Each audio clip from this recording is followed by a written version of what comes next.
This is an interview with Alan B. Locke on October 20th, 1993. The interviewer is Lorraine McConaughey for the Kirkland Local History Project. This tape is the property of the city of Kirkland. You got a good mic there, haven't you? Yeah. It is a good mic. Let me begin by asking you about your education and your professional life before you came to Kirkland. Could you summarize that for me? Well, I grew up in Michigan, and went to my hometown's Fort Ewing, Michigan, and I went to high school there. Shortly after high school, it was right during the peak of the Korean War.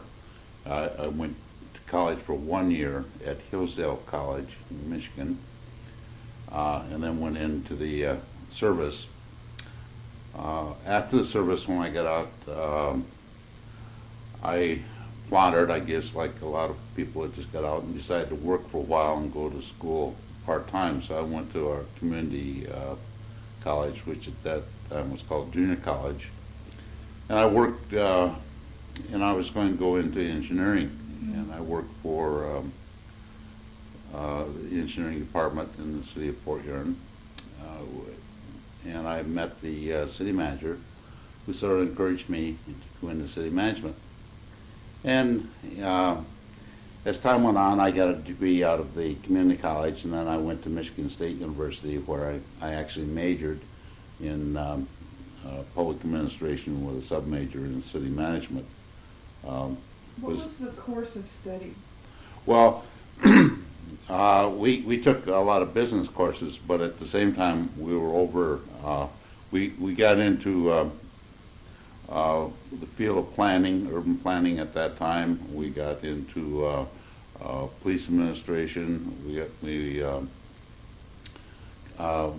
interned with certain local governments, which gave us some practical experience, as well as the study of general governments, comparative governments of the world, and a lot of case study work. Pretty much a generalist, except that you did become very familiar with local government operations because of your category of city management. It was fun because I at that time I knew what I wanted to be. Anyhow, I thought I knew what I wanted to be, and school was, because of that, school at Michigan State was very exciting. And I was involved with the city of East Lansing, Michigan, where the college is at. And I was also, Lansing is where the state capital is located, and I did a lot of interning and snooping and pestering people at the state, I'm sure. And I got to know a lot of different things. And when I finished college, it was Michigan State was one of those oddball on a quarter system, so I finished in April, and then I enrolled in a master's program from April, and I worked for the city of East Lansing part-time.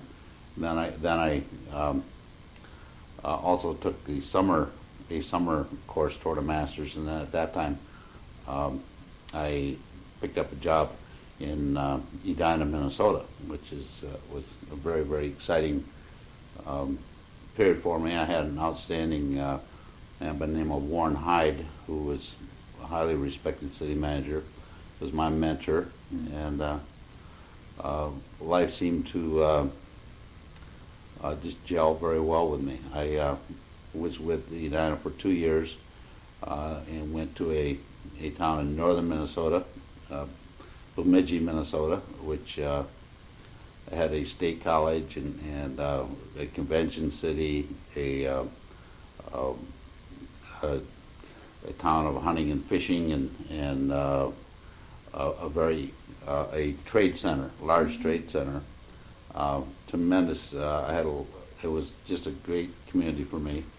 At that time, did city management tend to be an East Coast or a West Coast or a Midwest phenomenon? Was it spread throughout the United States, whether there was a mayor council form of government or a city manager in place?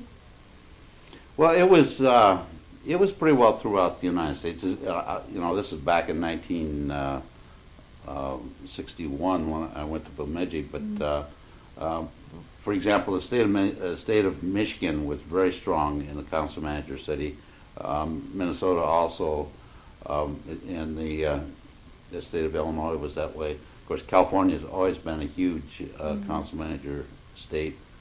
The state of Washington didn't, was about 1/3 of the cities, I think, were council manager cities.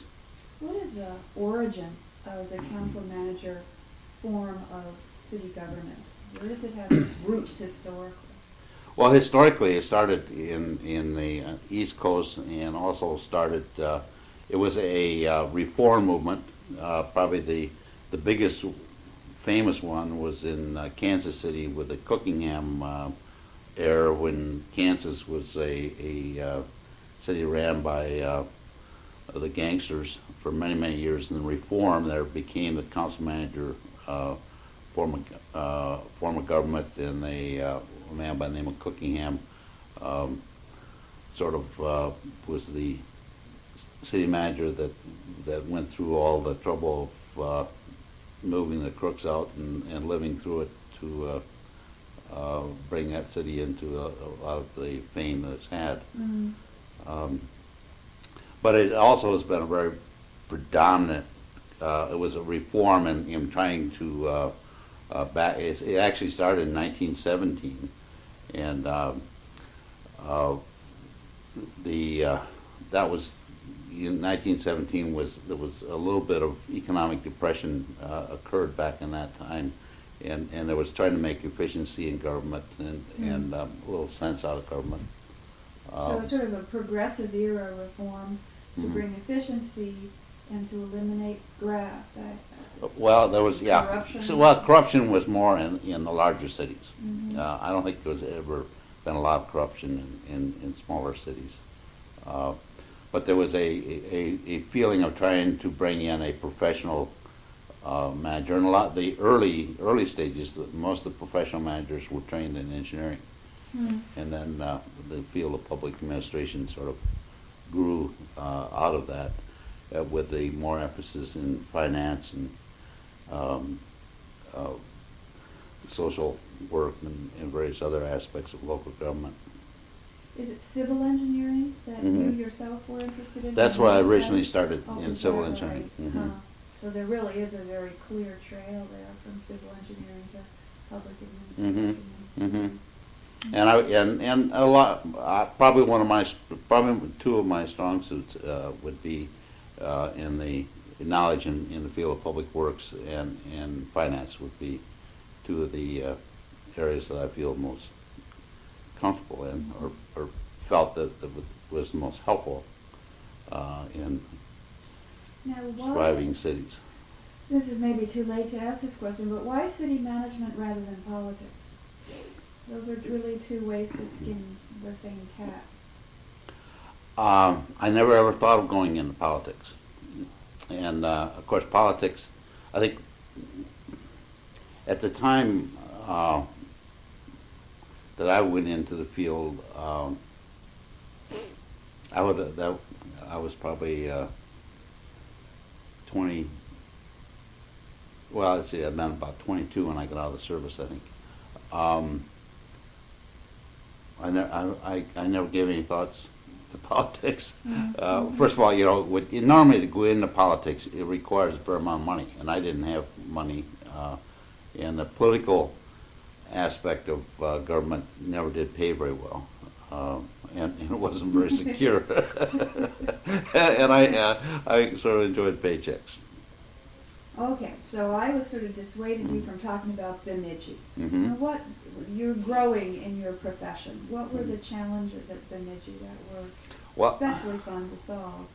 Well, Bemidji, at the time I went to Bemidji, was a sort of a reform movement of a brand new council that came in and wanted to change things. I used to joke about it is that if I'd have been, I think I was 28 when I went there, people who were 40, 45 with with lots of experience never would have been hired. They want a young person who would come in and not be afraid to try certain things. And the council at that time was pretty young too. So I went in and we sort of rallied it needed to pick up on image and to get the community feeling more part of local government, and that seemed, at that point in time I had lots of energy and spent a lot of time. We were involved sort of eating and drink and work all city government, and it was a friendly town. It was a choice I had to. If I didn't leave there, I would have ended up staying there the rest of my life, because I had to make. It was a hard choice to say, hey, in order to improve my career pattern, it just had to make that choice to leave.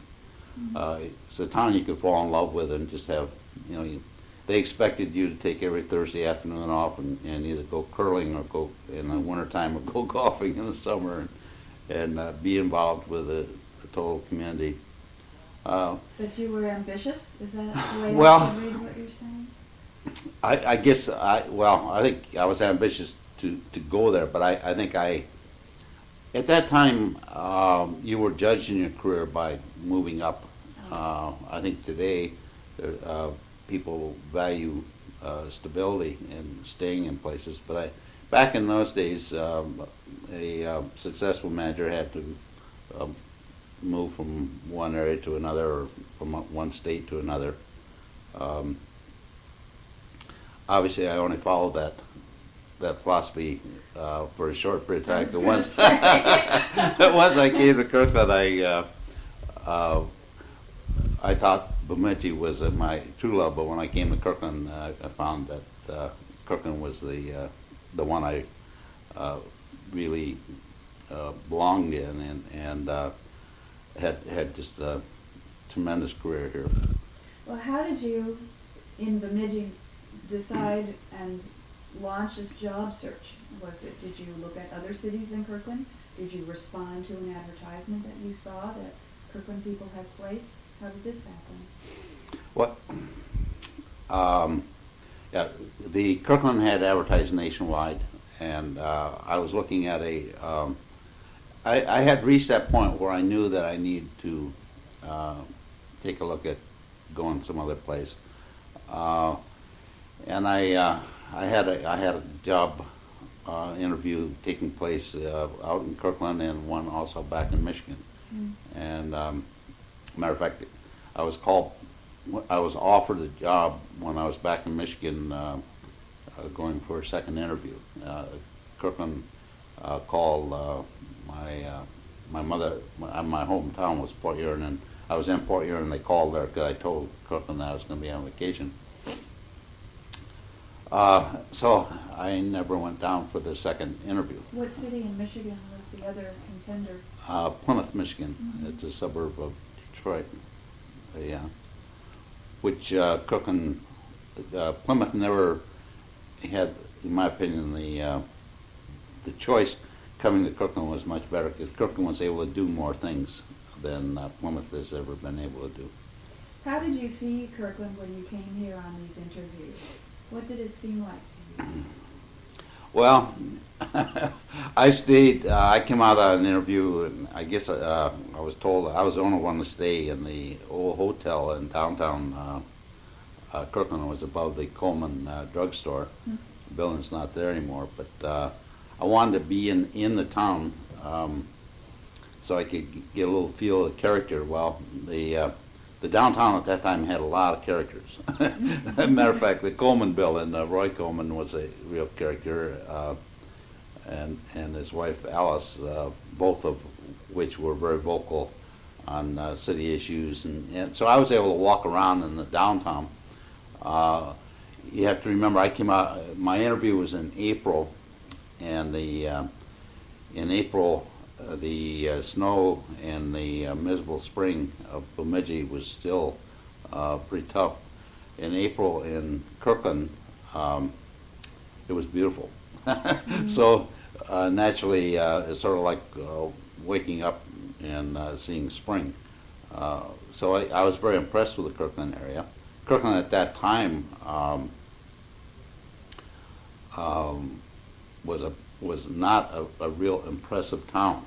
The downtown was not doing too well. It just had a lot of problems. The road system was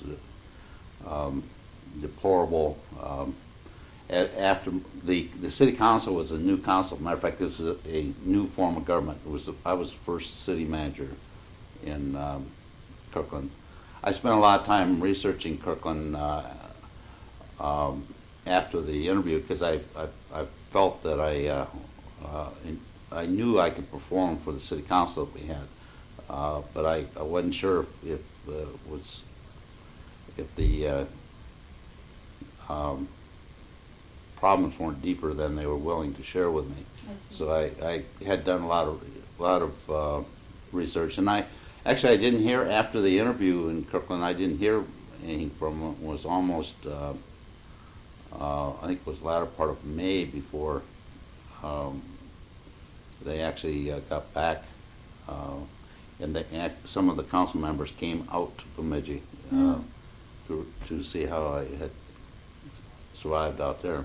That's interesting. So but most of the background checks that I did on Kirkland was very negative, and the banks felt Kirkland was a bad risk. A lot of people mentioned that Kirkland had done a lot of fighting and feuding and had many problems. What do you mean when you say that bankers felt Kirkland was a bad risk? Well, it was a bad risk in that it had a bad reputation. It had been in financial trouble. The banks pretty well were refusing to lend it operating money.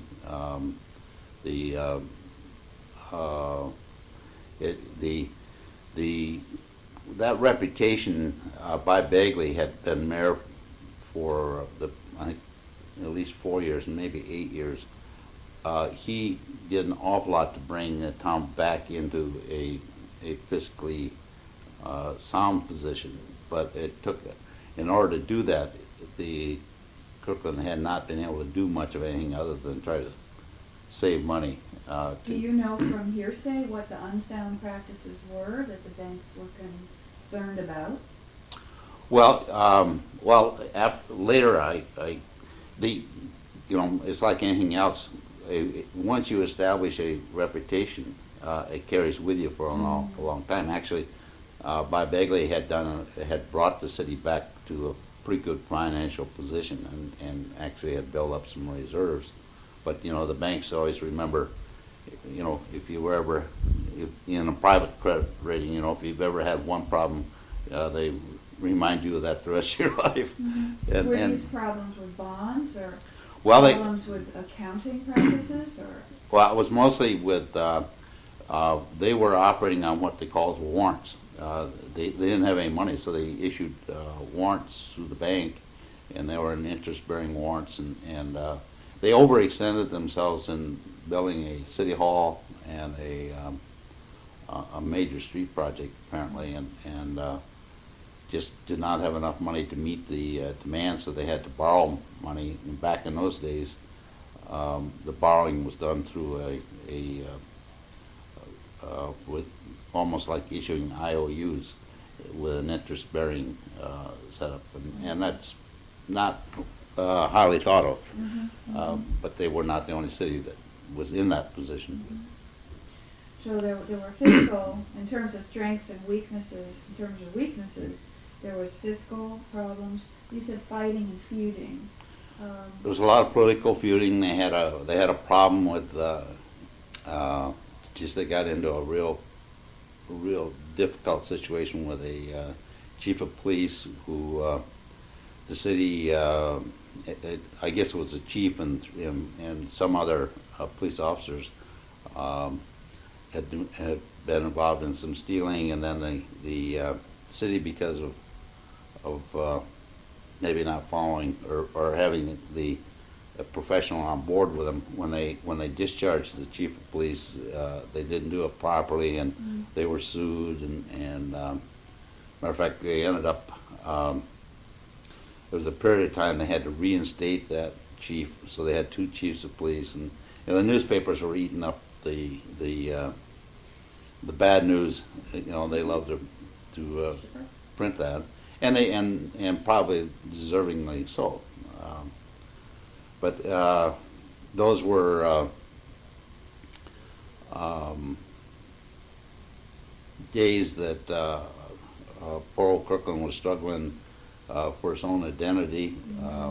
Bellevue was starting to grow. Kirkland was going down in economic activities.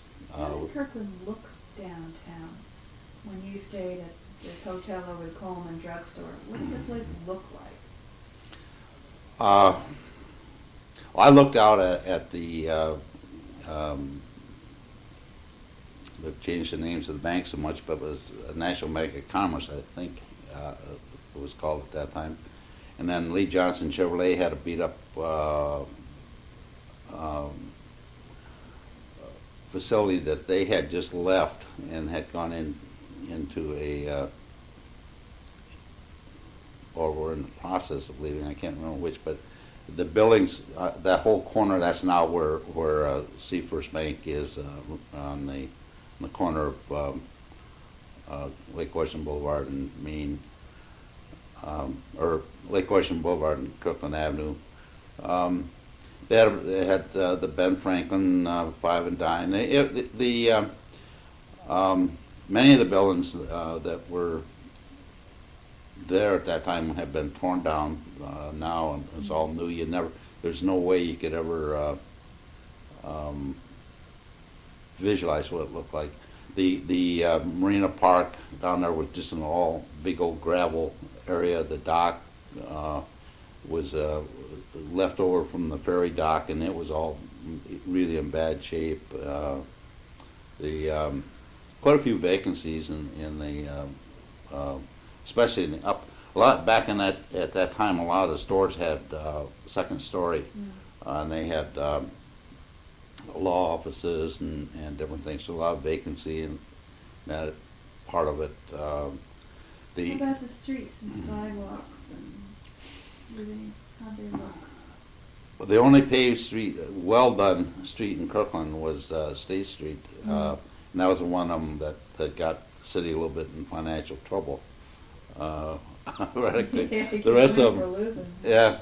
The Lake Washington Boulevard was a broken up concrete 2-lane road that went down, had ugly overhead power lines. The shipyard looked, of course that was in Houghton, but the shipyard really looked deplorable at that time. There was the total waterfront it was an industrial type water. They had oil tanks, and they coming closer into Kirkland, they had it was a K Thermal. It was a ugly green building. I think everything was leftover army paint that was around there. There was not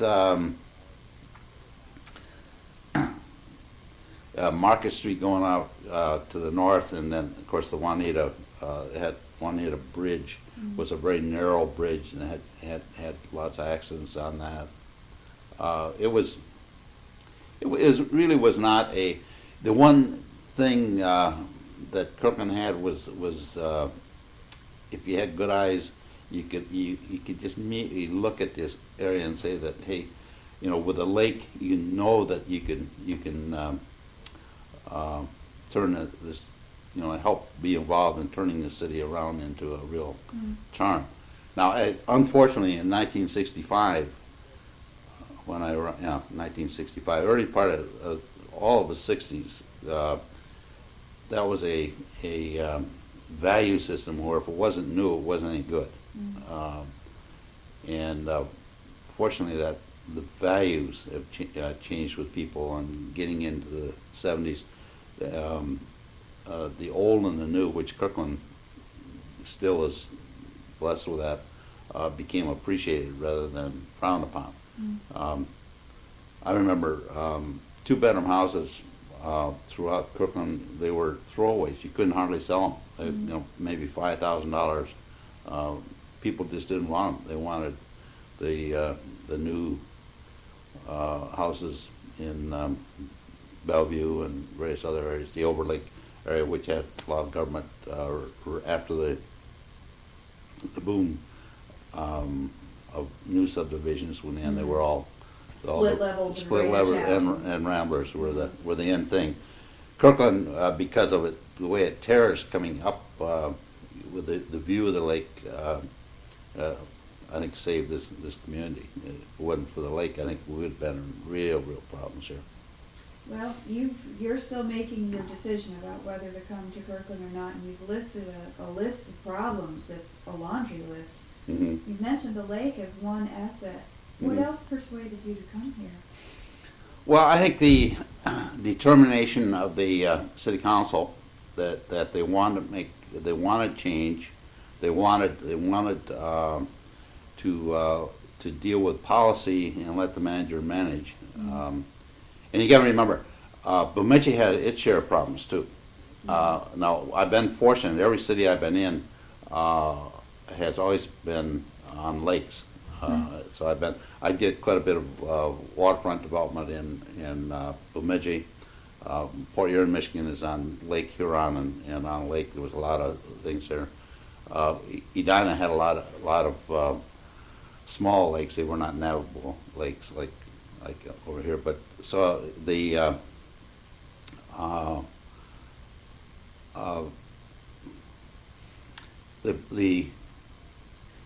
I think the even though I had a lot of problems in Bemidji, I felt like I was able to organize the problems and slowly, get a good priority system and show progress. You not only have to solve problems, you have to solve problems in the eyes of your residents. They have to, so you have to be doing the ones that they feel are important. The other thing that was good about Kirkland is that they had the Kirkland Forward group, which promoted the council manager form of government, but they also had spent a lot of community time on setting priorities of things they wanted to accomplish. And I found, and that was a list of that I used and believed in, probably maybe stronger than I should have. But parks was a very high priority, and at times we used to joke that we'll stop buying parks when we get down to where there's only 7 lots left, because we needed 7 council people to run to be elected. There were some that thought we may have gone overboard on trying to buy parks, but financial integrity and improving the management of the city were all priorities, and these were areas that I felt quite comfortable in. And then they had the water and the sewer and the roads were as I mentioned earlier, one of my stronger suits was in finance and in public works. So these were areas that even though they were scary, I was familiar with them. So I think the worst thing in management is when you're dealing in unknowns that you haven't had some experience in. I think you're less likely to tackle those than the ones that you feel comfortable with. Well, most of Kirkland's problems were ones I felt comfortable with. So when you got the telephone call, you agreed to come. Mm-hmm. Did you have a family then, or did you come alone? No, I had a boy who was 6 months old at that time. My wife and I, we came out, and we used to joke.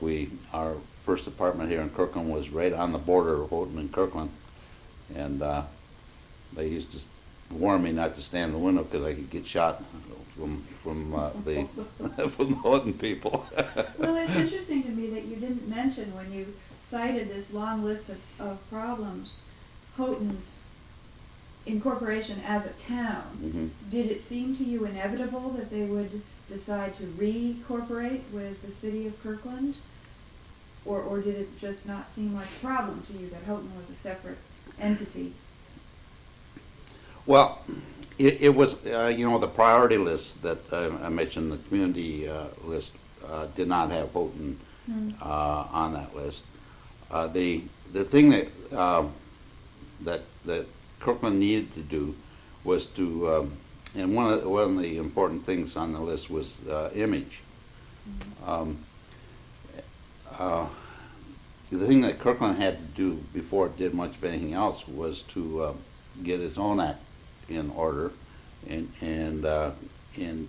get things moving that showing progress. We had to do that before we concentrated on annexation or any other of the or even thinking about working with Houghton in the area of consolidation. Now we did. You had to work with Houghton because we supplied water and sewer in the city of Houghton, so naturally we were involved as a working relationship with them. I'm going to flip the tape. When you mentioned Kirkland Forward, who were some of the people involved in that movement, and why were they involved, and was it a partisan movement? Well, it was it was Kirkland, going back even before the change of the government, the metro, which was to help clean up Lake Washington, and these were all issues that were not easy. The first vote in Kirkland, the voters decided not to join Metro, which is sort of hard to believe. But, we had. And mainly that was because they had a fair investment in a sewage disposal plant, which was, I think, we're the only city in the United States that has a sewage disposal plant in the downtown area. And it was right behind City Hall, right by Peter Kirk Park. Its days of odors and things. But then they started closing the capacity of that plant down, and finally. And that was sort of embarrassing because there were a lot of people in Kirkland. A guy by the name of Al King and some of the others were involved in the development of the metro system along with Jim Ellis.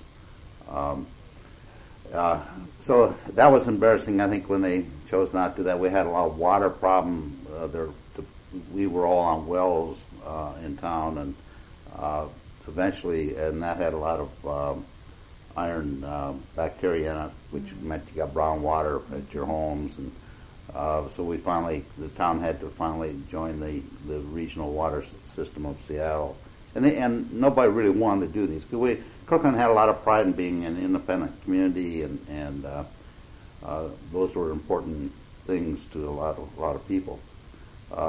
So the Kirkland Forward came along and trying to address and as I mentioned, they had their financial problems. They had a bad image problem on the east side and throughout the metropolitan area. Mm-hmm. So the Kirkland Forward was a group. Lee Lanham was a major leader in this, and he with Al King and Dick Shinstrom and Jim Volks, and there was a large, I can't even start naming all these people, because a lot of that was part of my time being here. But what did you mentioned Lanham and Shinstrom, and Volks? What did they do for a living? Were they businessmen or ministers or lawyers or what?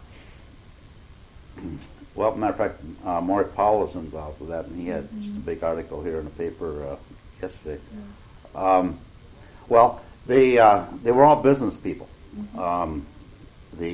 Not to say that we didn't have ministers involved, because I'm sure there were some ministers on that group. Lee Lanham was the only one of a few that had his business. He had a business in Seattle, but the Shinstroms and Al King was an attorney in town in Kirkland, and the Shinstroms were insurance, Volks was construction. Was Chuck Morgan a player? Oh yeah, yes. Chuck was a player in almost everything in Kirkland. A very positive player. Yes, he. As a matter of fact, Lee Lanham and Chuck Morgan were extremely close friends. They got things moving a little bit. They started. Finally, 2 or 3 of them decided to run for council, and then they got on the movement of the council manager form of government, and they supported the new ones supported that. Some of the older ones on the council fought it. At the same time, the Kirkland Forward brought about a bond issue for a new library, and that was a very important first step of positive action in Kirkland, and that bond issue passed. A lady that was very active was a Nadine Underwood. She was a part of the Kirkland Forward, but also a very major part of the library, and Mrs. Marsh, who was part of the Marsh family, the Marsh Mansion. She was involved with the library, and so those were and there was a lot of pride, and I came right sort of in the middle of that while the library was being built. The last time we talked, you mentioned Lillian Westcott. Westcott. Lillian was on city council when I came, and she was very active in the community, and she taught school. But in the West, her husband, that was a very active family in the community. I believe her husband had passed away prior to my arriving. But yes, she was the Kirkland dates back many years where they've had women on the city council. We've been very proud of that, and had some very outstanding. Now it's just a matter of acceptance, but back then, very few other cities had women on the council.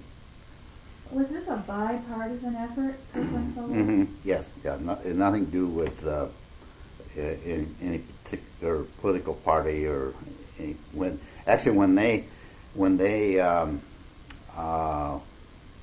the city council or when the city had the election to become a council manager form of government, then they had to have a slate of candidates run, and that group offered a slate of what they felt were 15 people, that they felt any of those 15 would be very good, would make good council people. They didn't, just come out with 7 people. They didn't want to get involved with that, but they were very supportive, and there were other people that ran besides that, but of the 15, 7 of them were on that list that got elected. So they were all very supportive of the form of government. Well, Kirkland Forward sounds like a very reasonable and forward-looking progressive group of people. Who could possibly have opposed them? Was there a loyal opposition? Oh yes. There was.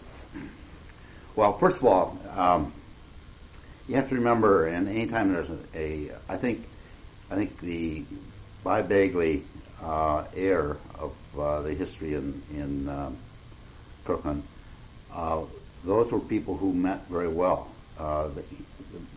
They were all part-time, but their heart was in Kirkland. Maybe one of the things that can happen is you can get I think they had to bring Kirkland through a very difficult period of getting it into a financially stable condition at a time when the economy was tough. So I mean, it was not a very pleasant job. I would not wanted to have been manager during that period of time. Because you were not able to do anything. The roads just kept getting worse, rather, because you didn't have any money to spend on them. Everything was sort of a standstill period. But they were very proud what they accomplished, and they did accomplish an awful lot. Bob Bagley had been mayor here, but he also been mayor in the city of Bothell. A very likable person, a very handsome man, just a very sincere person. But that group, I don't think, felt that somebody else could come in and run it any better. And that's a human trait, I think. I think we all think that we're better than anybody else. So there was a lot of doubts that, because when the other thing that we had the list was to have Kirkland fiscally sound, but also wanted us to be very conservative on taxation. So Kirkland still is one of the few cities that doesn't have a B&O tax, which is a business occupation tax. Just in all the years I was there, didn't have even a business license where they charge $25 for private business.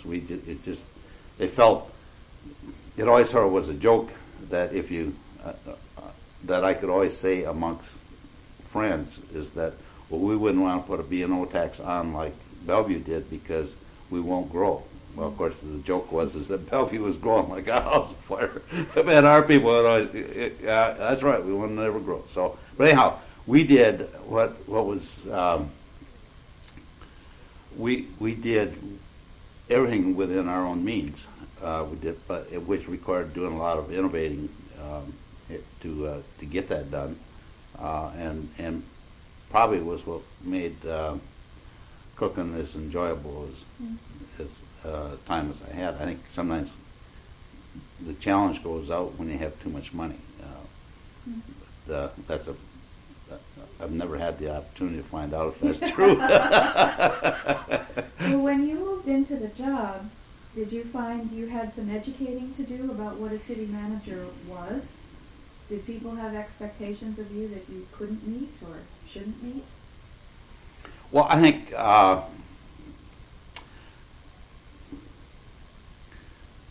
there was a one of the two things. There was a lot. The downtown area had a lot of what I call just a lot of clowning around. There were people that liked to play a lot of practical jokes and do a lot of different things. And there was a guy by the name of Ron Richardson who ran the Five and Dime store, and his first comment to me was to make sure that I bought a mobile home because I wouldn't last, and I'd want to have something I could pull out of town in a hurry. And then I'd come into work and I'd find a hand grenade on my desk and different kinds of crazy things. Not a real hand grenade, unfortunately, a toy one. Yes. But the thing that happened that I don't think a individual would have lasted. What you had is you had the fever that got built up with the Kirkland Forward of sort of saying, hey, let's not look for where Locke blunders. Let's look where the good things happen. Oh, that's great. And it was unusual. And then in the local press, Betty Howe was on the paper. She was very active in the community. And Chuck Morgan, who owned the paper, would Chuck. I always joke about Chuck because he's an individual where I think his first love was the city and the second love was the newspaper, and he didn't allow the newspaper, which is so easy to do, to just write about the problems of the city. So they were very supportive, and so I'm told anyhow that I have a very good talent of hiring good people around me, and we had some good people that we brought on board that we just had an extremely good team. Now the other thing The other thing that happened is that things were pretty quiet in '65. The economy was not really going very strong, so we had a little bit of time. I think it would have come in at a time when it was booming, which it later did. That we wouldn't have had an opportunity to get our house in order. So I was blessed in a way with a opportunity to get our house in order, make sure we were in tune with our. We have the city council, and you have planning commission, you have park boards. We have all kinds of things. I had to bring in a park director, and I brought in a public works. I'd like to ask you about, you professionalized the city departments in many ways. Do you remember some of the people that you hired and how they came to the job, how they changed what had gone before? Well, yeah, we had there were a lot of little difficult situations that occurred, but it all happened quite smoothly. One is that Kirkland had an independent park board, and it was ran by a very elite group of people in town. But it was a when I say independent, had not, the city manager basically didn't have. They just did whatever they wanted, and we provide the money, I guess.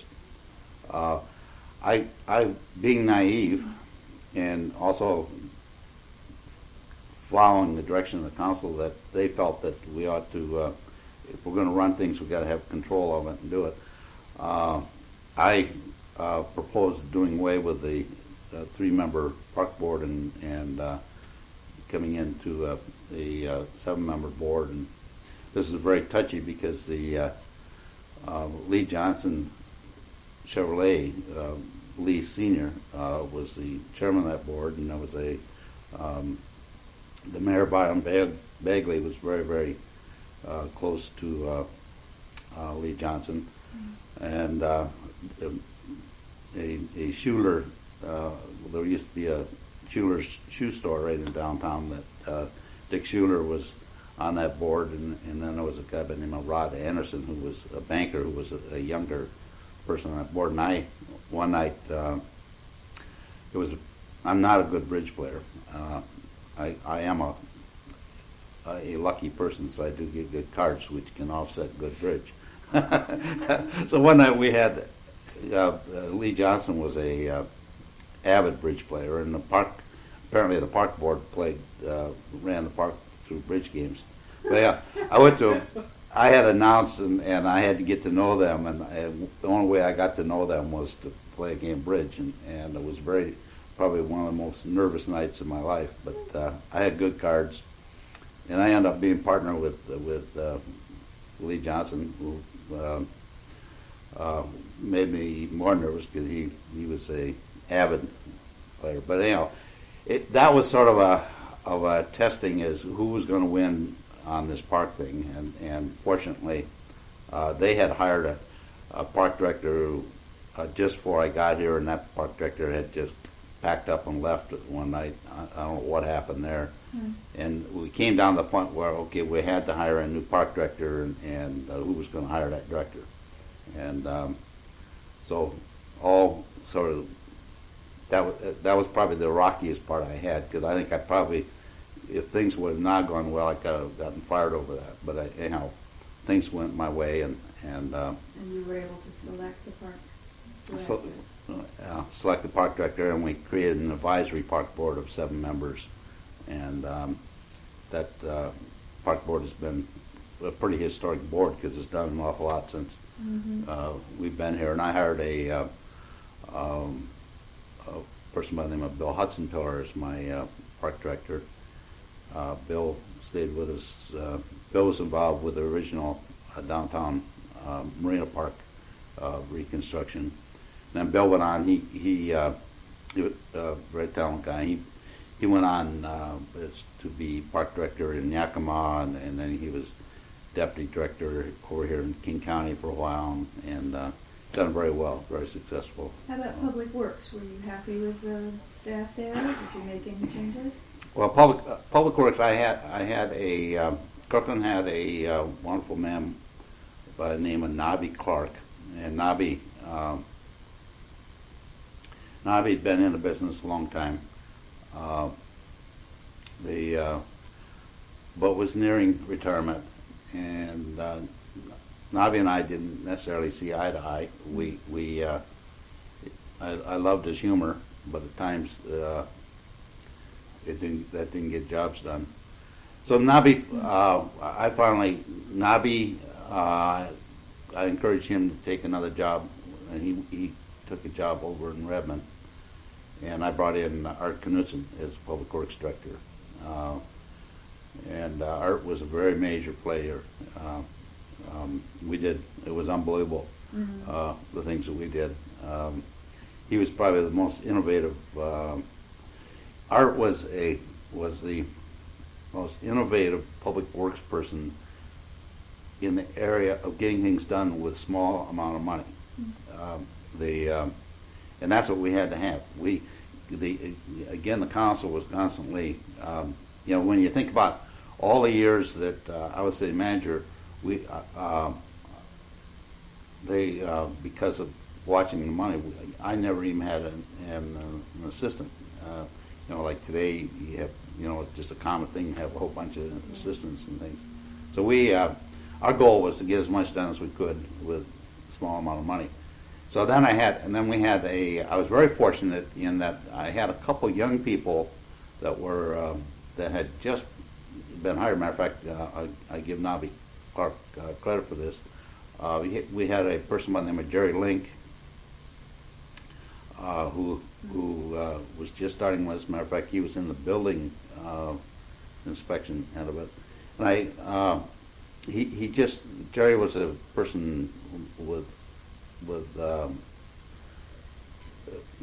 very self-disciplined and a very brilliant young guy, and I moved him into the planning aspect of the city, and he did a tremendous job. He's one of these disciplined people that went on and got a college degree and a master's degree, working part-time at it while he was here.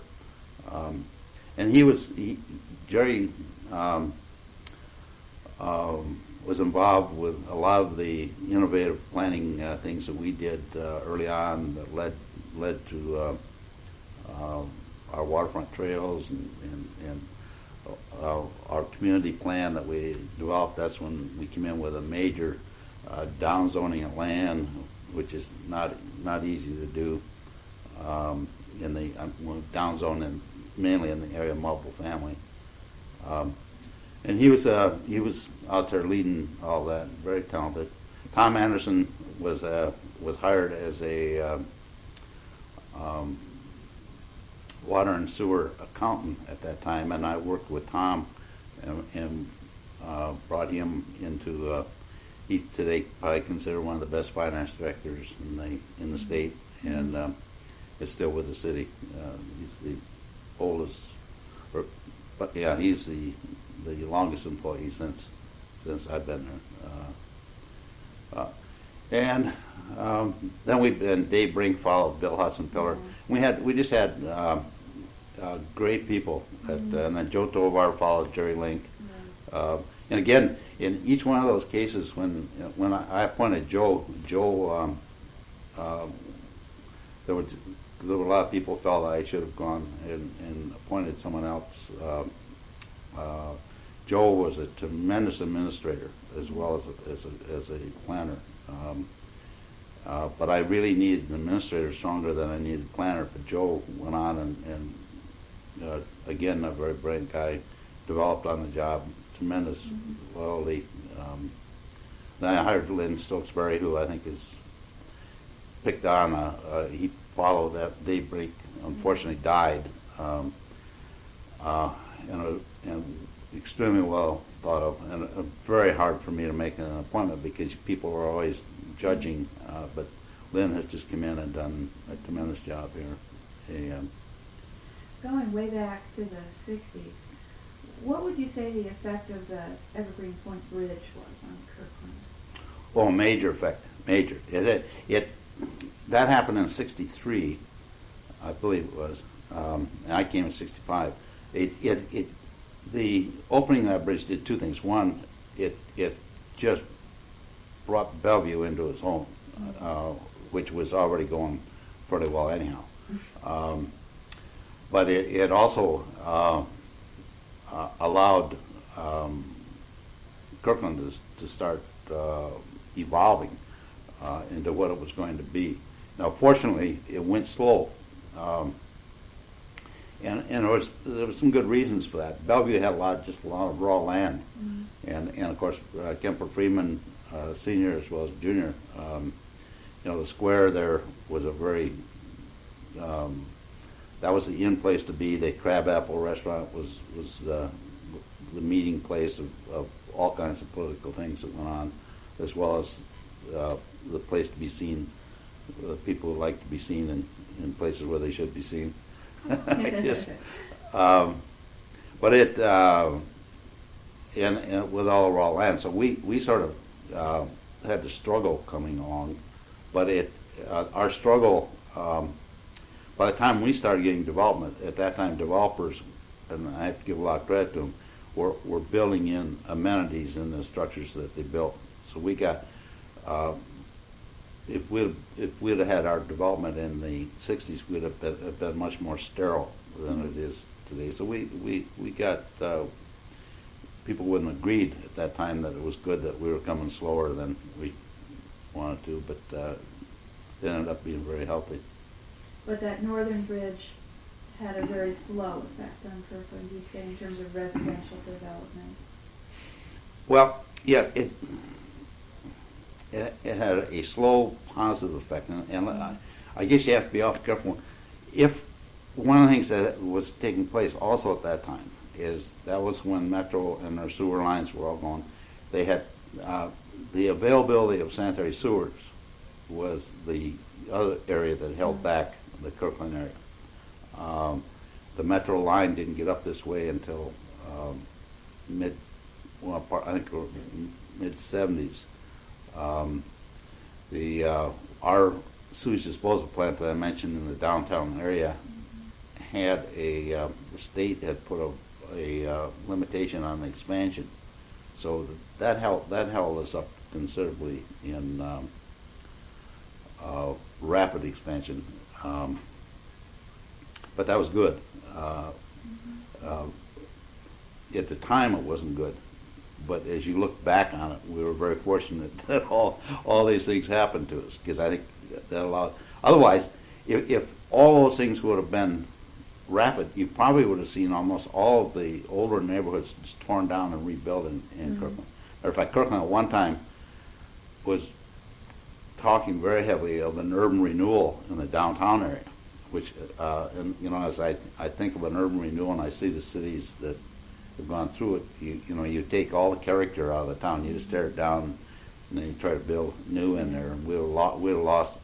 Thank goodness this didn't happen. But at the time, there were a lot of people who liked to see it happen. Last time we talked, you described the development of the waterfront park, Marsh Park, behind the stores in downtown. Marina Park. In downtown Kirkland. Could you tell me about that again for the tape? Mm-hmm. You mentioned today that it was just a gravel pit, essentially, when you first came here. Yeah, we had. It was part of the priority system, and there had been a committee going after that Marina Park for a number of years, probably 4 or 5 years prior to my arriving. Matter of fact, Maury Powell, Harry Cummings, and there was a group of people that met, I think, every other week at the Surf Cafe, on working on ideas, how to raise money, how to what we wanted to do down there. And I came on. I came on. It was almost like a magic puff. They had done an awful lot of the work. I came in and I the enthusiasm of just seeing, we got to do something with this. it was the focal point that got Kirkland really moving. I mentioned the library as being important, but that was seen by a fewer number of people, and it's not necessarily as much of a rallying point. So we got I'm thinking about what had to be done on that park. Some of the federal grants were available at that time, and it's funny to think about. The city did not have a park comprehensive plan, and this is the first requirement to have. And I can remember, just thinking, well, for a comprehensive plan to be developed was even back then was about a 9-month to a year process, and it would have been impossible for me to walk back into this committee and say, hey, we got to develop this city overall plan, and it'll take us about a month or 9 months to a year. I think they'd have probably thrown me out. So I spent a whole weekend down at City Hall, and I wrote a comprehensive plan, park plan for the city, and called the park board and told me, I want you to look this over, and then got the city council. I think we in a 2-week period we adopted a comprehensive plan, and you had to do the whole city. And the interesting part of it was my goal was to get a grant for the Marina Park, but at the same time you had to be realistic in what you were going to do. You had to have a balanced system. It's amazing that every park that I put in that comprehensive plan today is a park. From Crestwood Park to the golf course became a park. I'd love to get my hands on that original document. Yeah, it would be wonderful to see. So anyhow, in the city council. This is tape number 2 on 1214 with Alan Locke. Let me sort of start you again. We were talking, you and I, on the break here about the Marsh Mansion, and you had said that you had initially hoped that it might become a city hall for the city of Kirkland. Well, I got to be. I worked very, very close with Louis Marsh on the donation of his land, the waterfront portion of that. And Lee Lanham, who was a councilman, also worked with me and was part of my entree into getting to know Mr. Marsh. Louis' wife had passed away, and they had made a very lovely gift to the Episcopal Church, and part of the addition of the Episcopal Church in downtown Kirkland is from the Marsh family. When we tried to get the waterfront park, Mr. Marsh was very agreeable, and he was a very wealthy person, and we were working things with him so his gifts could be done on a yearly basis, so many feet a year, so he could take full advantage of tax write-offs. And then I realized that, well, with his gift, if and the Marsh always made a lot of contributions, so we were only a small part. So that's why he was giving away most of the stuff to take full advantage of what you would talk about charity write-offs. And but we did work out the gift of the waterfront, and then at that time there was a piece of property. It was another 100 feet just to the north of that, which was I think was Atlantic Richfield oil tank and storage area, and it was so obvious that we could get that free because a gift of land and could be our matching. So we went by. So I went down. I got So I talked with Mr. Marsh, and I said, I know the gift part was, wanted it for deductible, and I told him, I said, what I could do, and he says, don't worry about my loss of income, you just go ahead and go do it, and I'll sign anything I want. So you were using the gift from Marsh as matching to get a grant to buy the Richfield land? Yeah, Okay. yeah. Normally those grants were anywhere from 25% or I think they were around 25, may even been 50% at that time, but the Marsh land was more. So he got very excited about that. We became very good friends. Talked. This man could do anything. He was an unbelievable man. And I would talk to him about the house because I was very concerned that it be preserved, and he was open talking about that he was a man that knew someday he was going to die, and was not embarrassed to talk about that.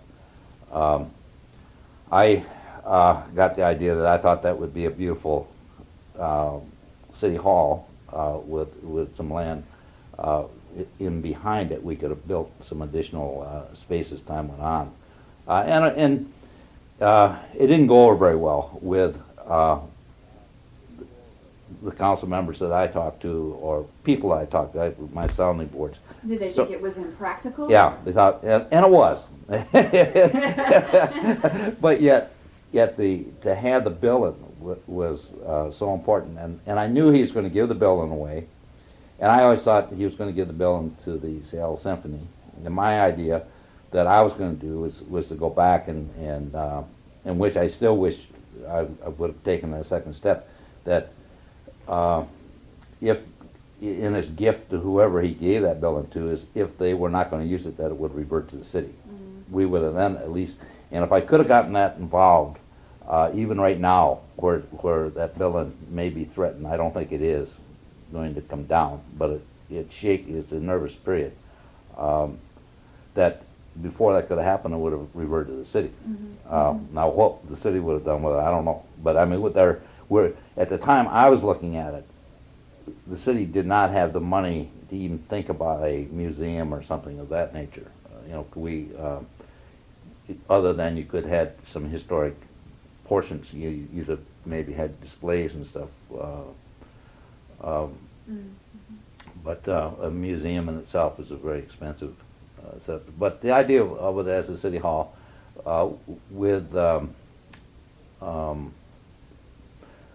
it could have been done, but it was like I was told, Al, that's one of your dumber ideas, and I wish I wish that it would turn out the other way. But when the home was given, the children's home, the Washington State Children's Home, they were just, I don't know if that gift came to them as a surprise. They were not ready to handle that property, and it went through a long time, and then we were so fortunate when they I believe it's the Harris, I'm not sure, the people, they flew in town, and she fell in love with that property, and they were able, and we sat down and worked with them on some of the possibilities that could happen there, and our desire was to, if you're going to do some developments, to save that building. The permit that they received, requires that building be open for public use. On not all the time, but there'd be certain times of the year when the public could come in and use that. So it's interesting if what's going to happen from here on out. But that's always been a long time dream. Matter of fact, it's interesting. Doris Cooper's daughter was married on the back patio of that building, which has a lot of memories. And the economy, there was some downturns in the economy that sort of slowed that up, and then they went ahead with it, and then another downturn came in. It's a lovely building. As a matter of fact, the buildings they put on the compound look very nice too. Yeah. But it's one of those things that is interesting. That could have been a city piece of land. fascinating. Yeah, never very knew much. that. I learned one good thing on that. The idea that I picked up of trying to. It's not always easy to sit and talk to someone and say, "Hey, gosh, I'd sure like to have you give to the city." And I don't think Louis. I had talked to Louis. I think Louis thought I was a little nuts when I thought of the possibility of a city hall there, because the house and stuff. But I was always thinking of putting a brick building behind it, which would be the more what you call mundane office operations. Mm-hmm. But the idea of planning the idea that if whoever you want to give it to, if it doesn't work, then it be given to the city. I should have followed through on that more often. What are some of the things, 3 or 4 things that you're most pleased about? This is an idea that maybe didn't come to fruition. What are some of the ideas that when you look around the city that you live in, you feel most proud of? Well, Kirkland. First of all, I think I'm proud of the people that I worked with that were able at a time when government is not really accustomed to making tough decisions, and they don't like them. Matter of fact, today you hardly ever are making tough decisions. We made a lot of tough decisions. We had council people that were doing it because of the love of Kirkland. It was not an easy decision to downzone Kirkland and Houghton. It was not an easy decision to demand a waterfront trail for properties other than single family on the waterfront. We took a lot of beating with these. So I think some of the proud things that I have is the type of the caliber of elected officials that I had to work with, and also the freedom that the councils always gave me in selecting people to allow things to happen. Now, I guess you can't run around being proud of that because you have to be proud of things. You have to have things people can look at, and so Marina Park, has to be the momentum builder for me and the proudest thing because I was able to come to a city in a very short period of time, show them that we could produce and show them that we could do things without any money. Because you got to remember we didn't have money, so we were able to do this and that built up confidence. And one of the things that's amazing to me, we ran a bond issue one time in Kirkland that earmarked went for parks, but it earmarked $100,000 for opportunities, and was geared to nothing. And it was anytime we come up with a piece, we could use that money for matching to buy other properties, and the voters gave it to us. Mm-hmm. And we did an awful lot with that. We extended Houghton Beach. We extended. South Kirkland Park was involved with that.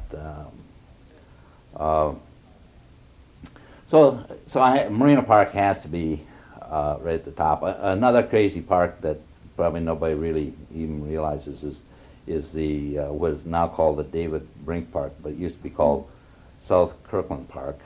Was a very small park and was limited on. It had what the Dr. Brillion, which is the city's now in the process of trying to buy, but just shortly below that had there was a triplex building, and then there was a house, and then there was Sands Lumber, which is a large lumber yard there at the time. Oh, there was a lumber yard there. Mm-hmm. On the waterfront side or the? On the waterfront side. Oh my God. And it sort of dates it dates back a ways in that the Sands Lumber, Mr. Sands passed away, and the family had to establish a value on that land, and they came to me and we came in with a very waterfront property was selling at that time for about $1,200 a lineal foot, and we bought that property 100 feet for $650 a club foot. I took an option on that property and took it to City Hall through a council meeting, and the comment that City Council had was, well, Al, when are you and your wife going to move into that? Because the city had not talked about it. Well, in a way, it's sort of strange because that was at the far north end, so we ended up with a lumberyard. Then we had the two houses, which that was where we had the lawsuit eventually, where they wanted to go the 350 feet out into the water. Oh, okay. And then we had our little park. So now, actually, this is probably going to be one of the largest public strips of land that the city owns. It must have gotten exciting after a while to try to bring land into the public ownership. It was very, I'd go out of my mind. I loved doing that type of work. I love, and the team around us loved it. The city council loved it at times, but they would get mad because at me, because opportunities. The thing that a lot of people don't understand is opportunities come and they come fast, and you either have to have the guts or the stamina to say, yeah, we can work something out, or say, well, gee, I got to go talk to the council and I can't get back to you. It'll probably take 2 months. I was very fortunate in that I would stick my neck out, and the council usually always backed me. Obviously, they backed me to the point where I do not live on the waterfront. Well, yeah, there's that. But that was a very exciting, and I'm very proud of that. As a matter of fact, the records of City Hall, which is very interesting. At the time, the Sands building, it was a lumberyard building, came up. When the park board found out that we bought that, the park board told Dave Brink to make sure that Locke never spends any park money on that. they were not happy, and now you look at it and it's a different deal. But it didn't make sense, except visioning made sense, that all of a sudden we were able to pull all that together. We found somebody who took all the material and tore the whole building down just for the materials, so we didn't have to pay to do that. And but it's amazing what you can do when you're very limited with funds. Mm-hmm. We gave the guy almost a year to tear it down, but it was a very painless deal. So that's very, and then some of the other things that are real difficult role and probably took a real beating on Lake Washington Boulevard. We had to go an assessment for putting all that power underground, and it was a very bitter battle. A lot of people just were very mad, and they were very mad probably at me. The city council, again, with a very difficult decision, went ahead and had that done, and it would have been a disaster if we wouldn't have. So you're expressing your pride in the city council members being willing to take tough personal stands. Yeah. Oh, yeah. Yeah. Market Street's another example of what I think could have been just a very bland road. We came in with the divided islands and the trees and the plantings on all sides, and it's a very, very impressive road. Compared, and these were, the thing, I guess you have to put it in context, is we were doing this prior to the time people thought these things were important. Now today, all that stuff is you better do it that way, but we were doing it. Yeah. And we were able to get the grants to build that road and get the landscaping in, and tremendous project. How about the physical increase in the size of Kirkland, the annexations? Where do they figure into? I mean, are you proud of them, or was that just part of the deal? Well, uh, we annexed very, we annexed slowly, and part of the, going right back to the time that I arrived, part of the program of the image change, no one wanted to really annex to Kirkland, and then we started doing some good things, and we were getting good publicity.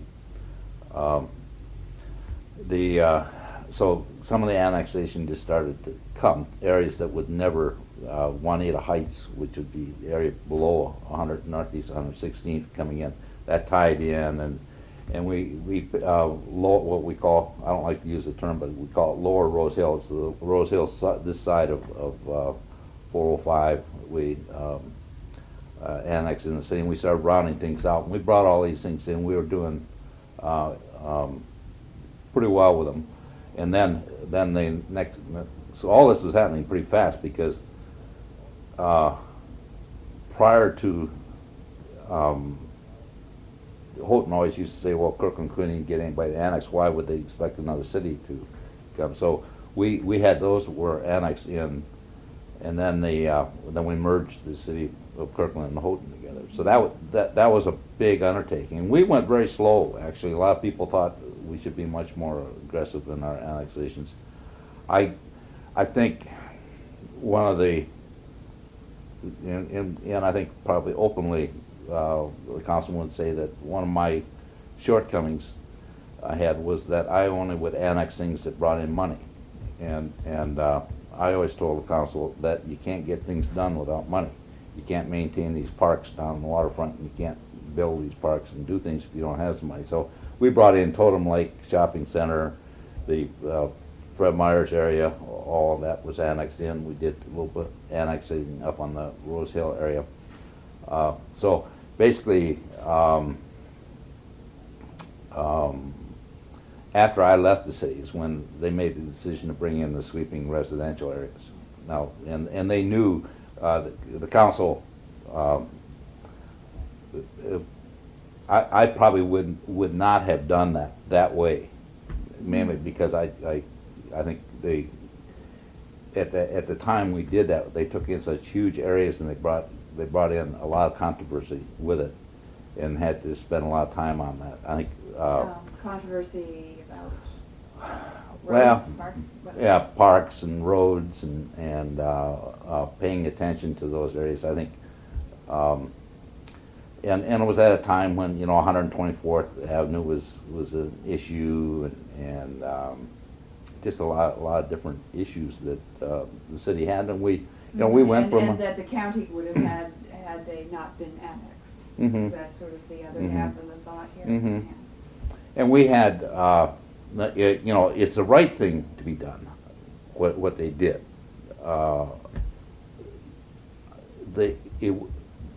It would have been done differently if I'd have been manager, or or I might not have been. Because growing with Kirkland for so many years, when we didn't really have much money to do things, you had to make sure that you could take the steps to get the things done that the public expects. And if you can't do that, the public starts losing faith in you, in that you. So I probably, when I left Kirkland, was probably a good, I've been there long enough. The city had economically was very strong, and I was probably quite conservative on how public funds would be expended, and I would have proceeded to annex economic growth areas versus doing the big sweeping residential annexations. Do you have any regrets about being city manager that you're willing to talk about? Well, yeah, I have some regrets. I think, and it was partly society back then, but I my whole life was my job, and not enough life with my family. My kids sort of grew up. I'm not sure if you know, they grew up, but Dad missed a lot of their activities. I had a meeting here, I had a meeting there, and I wasn't involved. The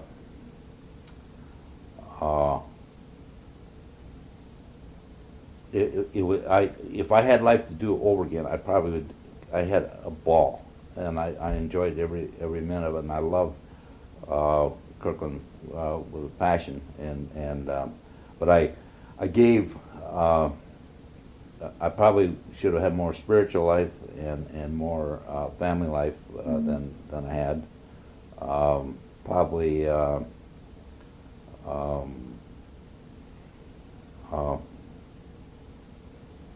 don't know. I don't have a lot of regrets. Did I you think make enemies? Were they enemies worth making? I was very fortunate in that I had a lot of people who would get very mad at me, but I don't know if it was me or my style or what, but I never liked to have an enemy. So I always, like many people, I said, you know, you can hate me for this, but let's like each other for some of the things that are good.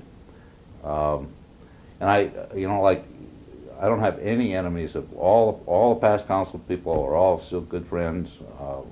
All the boards and commission members that I knew, even it's ironic that as of tonight, the council, Doris and Joe Martin will go off the council. The most seasoned person in politics in Kirkland is Phyllis Needy, who's on the Houghton Community Council, which is so ironic that the long seasoning would end up being on the Houghton Community Council. Well, Houghton Community Council's a sleeper. They have an awful lot of power. Oh yeah. In terms of veto on land use. Yeah, and they've served they have served. Well, they were a very important role at the beginning, and they held in with it. Normally, they might have phased out, but actually, today is tradition, and I think the whole community council will be around forever. And it just allows for additional role of community input, so it's a good thing. And most of the development of Houghton's done anyhow.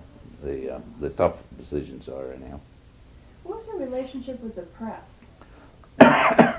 Well, wonderful. We always used to joke that my mother owned the newspaper. Chuck Morgan was just totally supportive of Kirkland. We used to joke about Chuck that Chuck had a hard choice of which he loved most, the newspaper or Kirkland, and he'd give up a lot of advertising and things just because he would take stands that would endorse things that were right for Kirkland. He had a great array of reporters. Almost many of them started with him that have gone on and have done very well in many areas. Down the Tacoma paper, of course, the East Side Journal for years and years had most of Chuck's writers. Betty Howe was another very active person in the newspaper. She was very active in the community, and all these people were, besides being this newspaper, they were on boards and commissions or on the bond campaigns and all of this. So that it was just one big deal. Because I think was that true after the Journal American? I mean, after the Bellevue American merged with the East Side Journal, did you still get good press? We were blessed with good press. And I think our city council people can testify to it pretty much. Rarely has an incumbent ever been defeated in this town. It happened twice, and probably in both times it was in the making. It was something that was going to happen.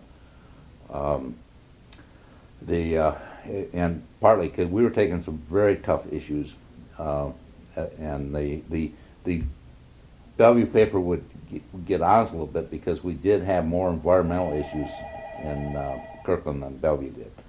Mainly because Bellevue didn't have any waterfront. So we had the waterfront brought on many environmental issues, and we very straightforward tackle those. So it was, but I came out here. Matter of fact, I looked. I was talking with my wife the other day about what would have happened if I would have made the choice of not coming out here and have gone some other place. It's almost like I was in the right city at the right time. You must have turned down job offers while you were here. Yes, I did. I had I was recruited on 2 or 3 that I almost decided to take very serious looks at, but at the same time we just had so much going, and if the book that Art Knudsen has out on the history of him and public works, but the bulk of that book is on the history of public works in Kirkland. I was telling Art, I read that book and I get tired. We had so many projects going. It was unbelievable the things we did, and the intergovernmental. We didn't have any money, so we had to take advantage of the water tower up there, not too far from where you live, up in Brattleboro. That water tower, we ended up getting a big grant for that because we tied the water district in, and a water district out of Bellevue, and we tied that in. And the federal government thought, oh, hey, this is good, great intergovernmental cooperation, and boom, we got the money and took it away from another city that was. But I mean, it was this innovative stuff that, and I had all the employees were just full of ideas, and another area that we did, and if we do another tape, we'll talk about pride of being first. And Kirkland was a first in just so many things that it became a challenge. We used to, at our retreats, we used to rapid fire at the council. Who was the first city to do this? Who was the first? They didn't even realize we were the first. And Kirkland, boom, boom. We used to rap right back. We were the first, and by being first, you can,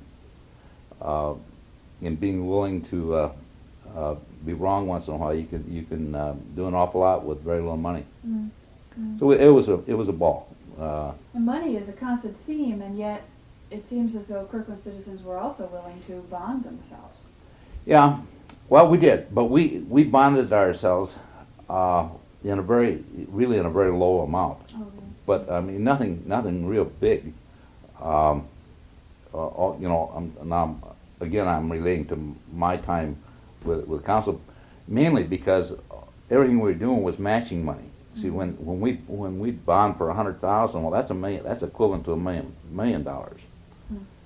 When we were dealing with 10% grants, well, back in the 70s, $1 million bought a lot of land.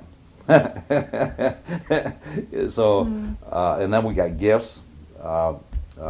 Another area that people don't even.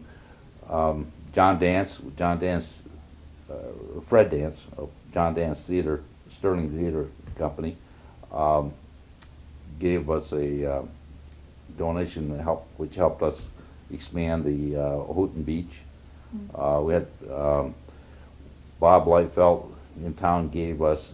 We bought the parking lot that's across from Betty's Apparel, which is Bob Lightfeld, Bob Betty, Betty's Apparel, and the used to be Pennies and all that on the other side. Kirkland. The last time we were together, we were talking about Marina Park and your role in the development of Marina Park. Let's just start it again. What did it look like when you first came to Kirkland, that area? Well, Marina Park was basically it was just a big gravel area that with two boat ramps and there was still a dock that was out there. It was I think just a rebuilding of the old ferry dock, and it was in pretty bad shape. So there was not that the waterfront wasn't used, because those two boat ramps were very important to a lot of people. but there was no amenities. You went down there and it looked very shabby. Was there parking?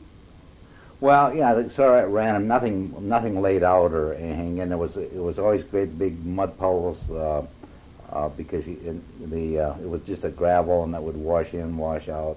At random parking, it was dying of a need for attention. Yeah. There was a citizens committee in the city that had been working on and dreaming on the improvements of that park, and they met once a week, every morning at the time I arrived. And it was very clear that this was very high priority in the community. Now, is this a different group, or are these some of the same players as the Kirkland Forward people? Well, part of them were the Kirkland Forward. Probably all of them were at least community supporters. It was Maury Powell was very active in that group, and Harry Cummings, who's a local architect, would meet. Lee Lanham. The group sort of would vary a little bit, but it was the constant pressure and the desire to do something was there. We met at the Surf Cafe. That's where we'd sit and just try to come in with ideas. So as I arrived to the scene, it was obvious we had the desires, but we didn't have the money, and but the money was available through federal grants and different things if we wanted to attack it. So with the support we had, it was one of my first projects we jumped into. And it was sort of, as I look back right now, it was phenomenal. One weekend I sat down at City Hall and drew up a comprehensive park and open space plan that was one of our requirements in order to go for any money. This plan actually was pretty amazing because almost everything that was placed on that plan now is in ownership of park and open space. But we then had to get the city council to approve that plan as well as the park board, and it was an unusual step, but it was certainly an example of how you can get things done when you want to get them done. How fast a process was this? I mean, how quickly you make this comprehensive plan sound like a over the weekend production? Well, it was. It was. It was a long weekend. It happened in that we were moving ahead with applying for our grants, and all of a sudden we ran into the setup where you can't get any money on a piece of property unless you had some type of comprehensive idea of what all you wanted, and that project had to be a part of that plan. Mm-hmm. And that was a pretty important document. And we didn't have time to go through a long, lengthy planning style that we have a tendency to do today. So a quick development of a plan, and hopefully that's at City Hall someplace, and with the City Council and the Park Board reviewing and with all that, the review process was all done in the public, so it was a public had an opportunity, but the public at that point could care less. Their goal was to get that park improved. But that was sort of a start of a can-do mentality that I think Kirkland picked up for a long time. We never had much money, but we always had a can-do attitude, so we were able to do an awful lot. When you were strategizing applying for these federal and state monies, was that a new level of sophistication in Kirkland? Had Kirkland applied for these kinds of grants previously? No. This was sort of the first. I think Well, I shouldn't say that. Just prior to my coming, the city did take advantage of a state grant to help build a new city library, and that was a matching grant at the state level. The park grants in the early on stages were all at the federal level. Eventually, the state got involved, and now everything is coordinated through the state. But we used to go, at that time, we'd go directly to the federal government, Bureau of Outdoor Recreation, and Park and Recreation Lands. I guess there were the two different ones. And each one would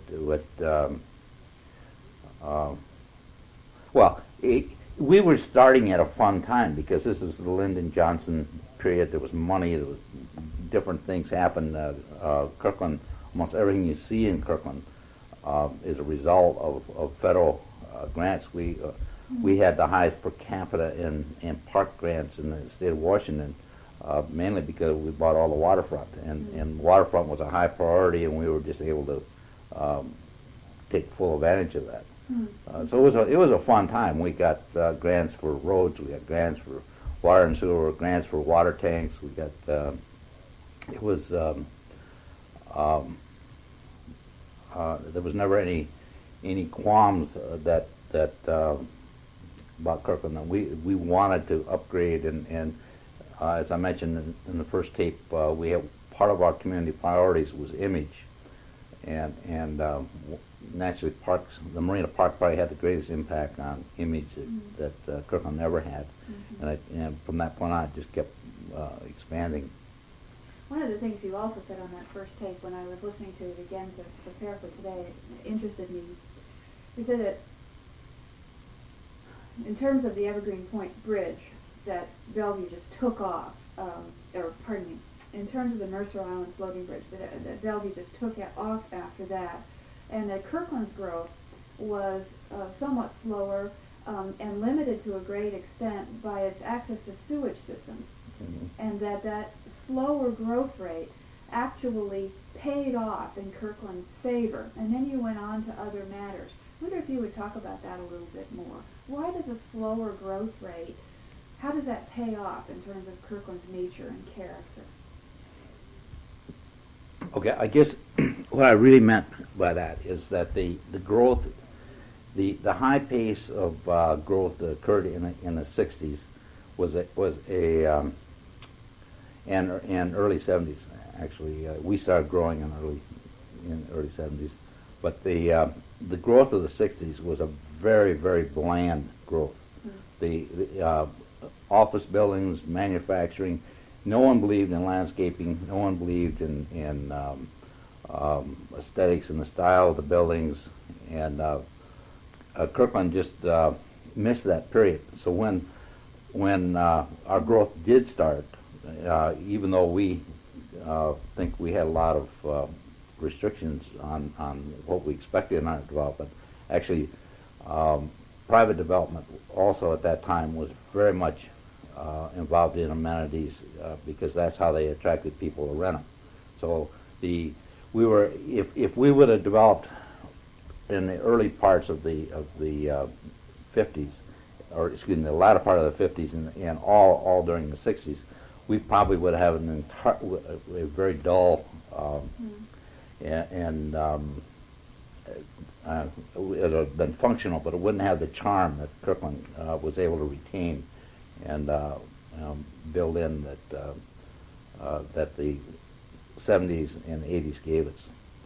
So the kind of planning that Jerry Link and later Joe Tovar brought to Kirkland, was professional planning as expected and accepted a part of city government when you came here in the 60s as it is today?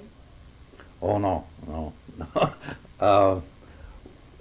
Unfortunately, a lot of the things that took place, as a matter of fact, it relates back to your study of the shipyard.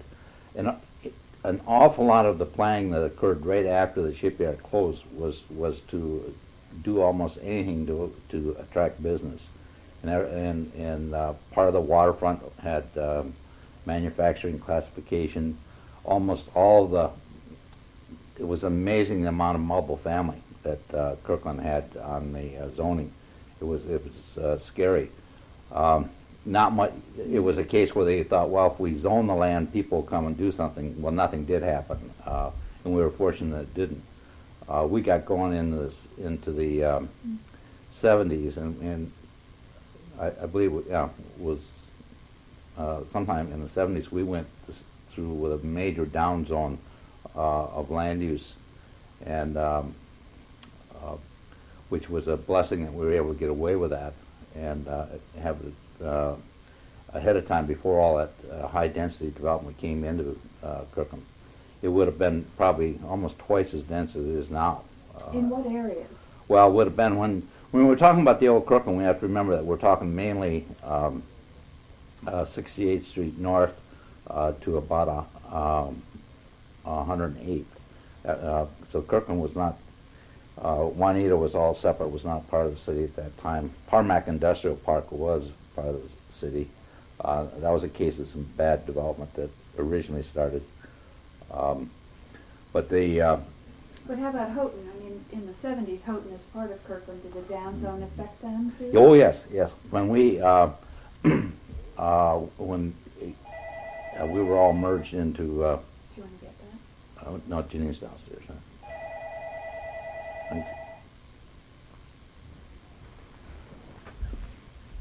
Huh? Yeah, we downzoned also in the Houghton area, which all along the waterfront there was a lot of heavy mobile family zoning. Everything above the railroad tracks up here was always single family, but down along the water area, and there was a lot. And Houghton had a lot of industrial land. Mm-hmm. On the waterfront, and that was, that was all related to the old shipyard, Mm-hmm. and they had big oil. The Houghton Beach was all oil tanks. It was located along there. Oil tanks up at the Marsh Park, on a portion of the Marsh Park. Mm-hmm. There was just a lot of remnants of old. Probably business that were subcontractors to the shipyard. It was quite the whole area. Now Houghton, also at the south end of the town, which is called Yarrow Bay, that was all heavy zoning for apartments, and that was going to be a huge development developed by the Austin Company, and that fell through, fortunately. And of course now the city owns most of all that open space down there, and over where the at the very south end of Houghton along Northeast 38th place, that was all light industrial zoning. So that ended up being changed, and not, which now is and turned out to be mostly office complexes. So Houghton itself, when it was incorporated as a town, had permitted or encouraged that light industrial zoning in the Yarrow Bay wetlands area? No, the industrial, that was, the light industrial was not in the Yarrow Bay wetlands area. That was Marble family, the Austin Company. The light industrial would have been along 38th Place coming up to 108th. Where the Keg restaurant's located, and where some major office buildings are back in there. That would have been the industrial. Houghton was not very pleased with industrial land, and that was one of the reasons they incorporated. They were concerned about the Kirkland and wanting to have additional. So a lot of the waterfront, and they converted that into a mobile family to do away with any remnants of industrial that was located along there, and then with the and it was very heavy mobile family usage. Did that grandfather in heavy industry for existing businesses? For instance, when the Skinner Corporation bought the Lake Washington shipyard, if they had reopened it as a shipyard, would that have been permissible? It may have been. That was all before my time. By the time I got there, Yeah, all that speculative. shipyard was pretty well abandoned from a shipbuilding end of it. There was a lot of outdoor storage, and there was buildings that had all kinds of crazy little small industries going on inside. It was nothing large in scale, but the ugliness of the site was still there. The old dock was still out in the water, and um, there was probably 6 or 7 fairly large buildings still down there, but many of them were not even occupied. They just because Skinner Corporation had worked with Houghton on a special development that they were hoping to do, which they would have created a lagoon and had apartments, high-rise apartments out on the lagoon and down there with a marina. That sort of all fell apart because of the economy, and the Austin development fell apart because of the economy. And there was pictures in the paper. Would have be fun to dig those out someplace. That was a huge development in density. The Austin held that land for a long time. They were a large development company in this area. And then that's the environmental issues pretty well resolved that one, which was fortunate on our part. Did you turn that back on? I had begun asking you about professional planning in Kirkland, and we sort of got excited talking about some of these other details. But what was the role of the professional planner? You were the first professional city manager here in Kirkland. Were there any professional planners, and how were they viewed? Well, in the early 70s, the field of planning was not as dominant as it is now. We had, of course, Kirkland has always had, and Houghton always had planning commissions, citizen advisory type boards. We and as the plan, in a way, a lot of planning came about because of the requirements, as I mentioned earlier, where we were going after grants for different improvements in our community. You had to be able to develop a comprehensive plan that sort of showed what your community was going to be all about, the road system, the land use, and how it's going to be coordinated around your business area. And Jerry Link was with the city, came just prior to my arrival, and was in the building aspect of it. And Jerry just sort of ended up, we kept assigning him and bringing him more into the planning part of it, and he became one of the, just an outstanding planner, highly recognized in the area. But he grew into that, but at the same time, he was going to night school, and he picked up both a bachelor and a master's. So I mean, Jerry had the qualifications needed, but he grew with it, and we had the time for that to occur. That was, even though the economy picked up in parts of the 70s, it was still at a pretty slow pace. If you were to compare it with what happened in the 80s, it would be almost. Well, John Herman in Bellevue has talked about the hostility that people felt toward planners, that their visions conflicted, the vision of the professional and the vision of the individual, the vision of the private property owner, and the vision of someone who takes a broader point of view. Did those kind of battles develop in Kirkland in your time? Herman talks about people taking slugs at him, swings, I guess, is a better word. Well, Fred Herman was a real leader in what he was doing. We had our shares of battles, and matter of fact, we have many of the people on the planning commission that were more pro-growth than what the city plans were trying to do. We had the city council of Kirkland, from the day I arrived, basically their goal was always they all wanted to see development, but they all wanted to see good development. And it wasn't, there was a period there, and you got to remember Bellevue had to fight an awful lot to grow as they grew, and of course they were growing quite fast economically, business area, and we wanted to also. So there was, you had that feeling that you needed growth, economic growth, in order just to survive. But at the same time, you had to the Kirkland charm was and amenities was strong with our council just from day one. And we were very fortunate. They supported. Matter of fact, the voters would re-elect these people, and they would take very difficult stands. And we had a bad reputation at one time of saying it was very hard to develop in Kirkland.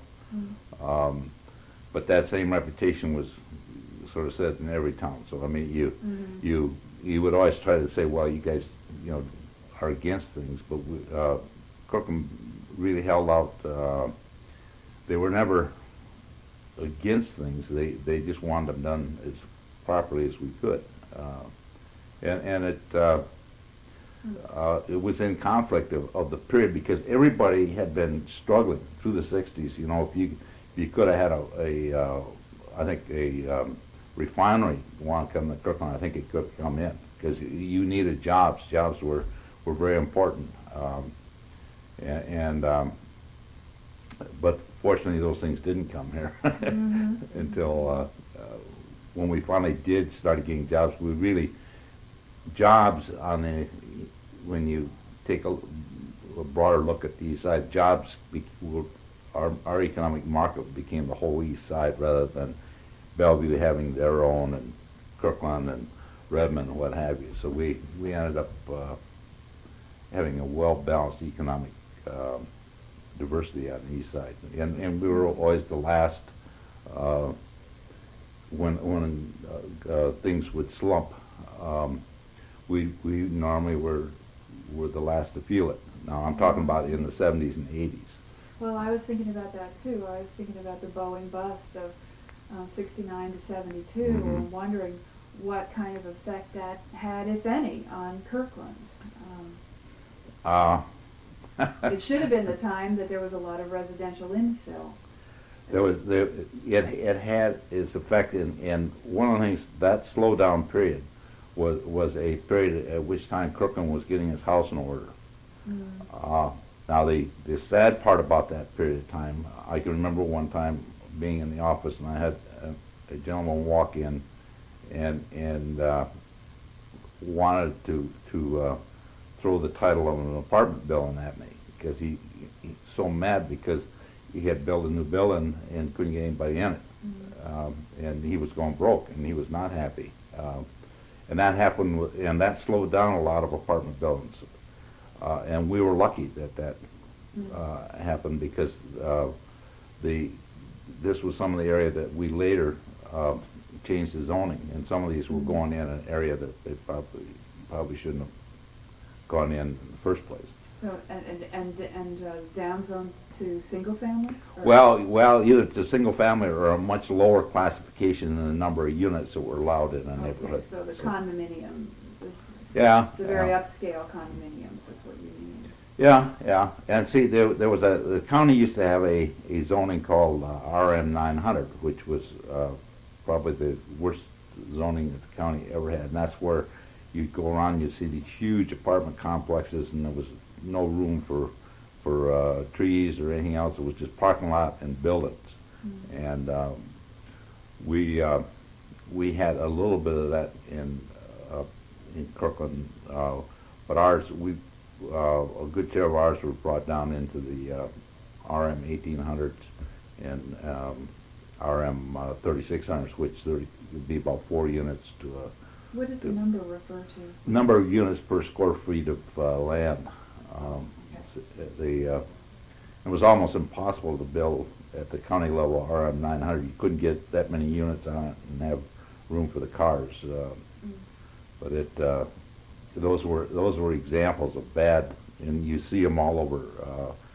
As you drive by, you just automatically, when you see a bad development, you say, well, that must have been in the county and had the RN 900 zoning.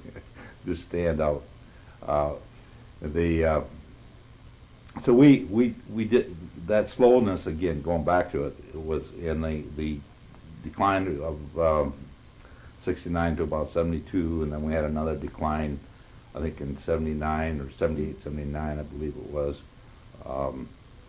We were able to take full advantages of all of those, and of course, as that time was happening, being a waterfront community, we had a lot of demands for wanting to build out over the water. We had a lot of demands, a lot of money, a lot of people involved with wanting to develop the waterfront. We had, I think, we led the whole metropolitan area in good planning on the waterfront, getting waterfront trails. Our city attorney, Ralph Thomas, is probably one of the best land use attorneys in the area. We were test cases, and we'd spend a lot of time in court, and we, most cases, always won our case, and ended up making our waterfront a much more desirable area. And we have done a lot of innovative bonus factors that allow for good development, yet more, a lot of public amenities that are allowed with all of that. And that was a very rewarding part of on the battle. Now, Doris Cooper was involved at that time. She was a citizen committee on, we had a shoreline. All of the cities had to work together on to develop the Lake Washington Shoreline Master Plan. Doris was on that. John Spendenberg, one of our planners, who was the assistant to Jared Link, was the lead planner for all of the suburban cities on Lake Washington. And we were always in the heart of these things. In the long run, I think it paid off very well for us. Building out over the water, hasn't there been an issue that's arisen in court with regard to that? There are no longer apartments built out over the water. That's right. Washington, isn't that? That's right. That was there was a Roanoke Reef case over in Seattle, and there was a Lake Chelan case. These are Supreme Court cases that stopped that, because they were saying that there's an inner harbor line that the property owner owns the waterfront, and they own land underneath the water out to what is called the outer harbor line. But the court ruling basically said is that the water is a public use, and that private industry does not have a right, or a city doesn't have a right to go out and block that usage by putting buildings in and different things like that, where the public can no longer enjoy that either by boat or by swimming. Talking about the waterfront, it's hard not to return again to the shipyard, to the place now known as Carolina Point. We've been talking about downzoning from industrial to residential, and then downzoning residential from higher densities to lower densities. But you and I have talked in the past, and I'm very much in admiration of your position that the Lake Washington shipyard land was so unique on the Lake Washington shoreline that a mixed-use development needed to be considered for that site. Would you tell the story about that? Well, again, this dates back a little bit to the old Houghton, which did not want to have an industrialized waterfront. They were tired of it. The shipyard during its peak and what have you was a heavy pollutant and not necessarily an aesthetic operation. So they, as I mentioned earlier, they zoned almost everything on their waterfront for multifamily, and the industrial that was there could stay there, but when no redevelopment could happen without shifting. Then when we became Houghton has a community council, which has been very active from the date of when we incorporated the two cities together, and they pretty well held with that tradition of wanting no restaurants, strictly the waterfront to be totally mobile family.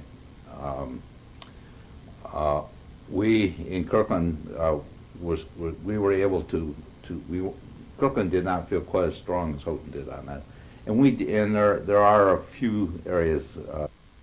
What were some of the old restaurants that are gone? Well, I don't think we had any old ones. Well, yeah, there was. A Chinese restaurant.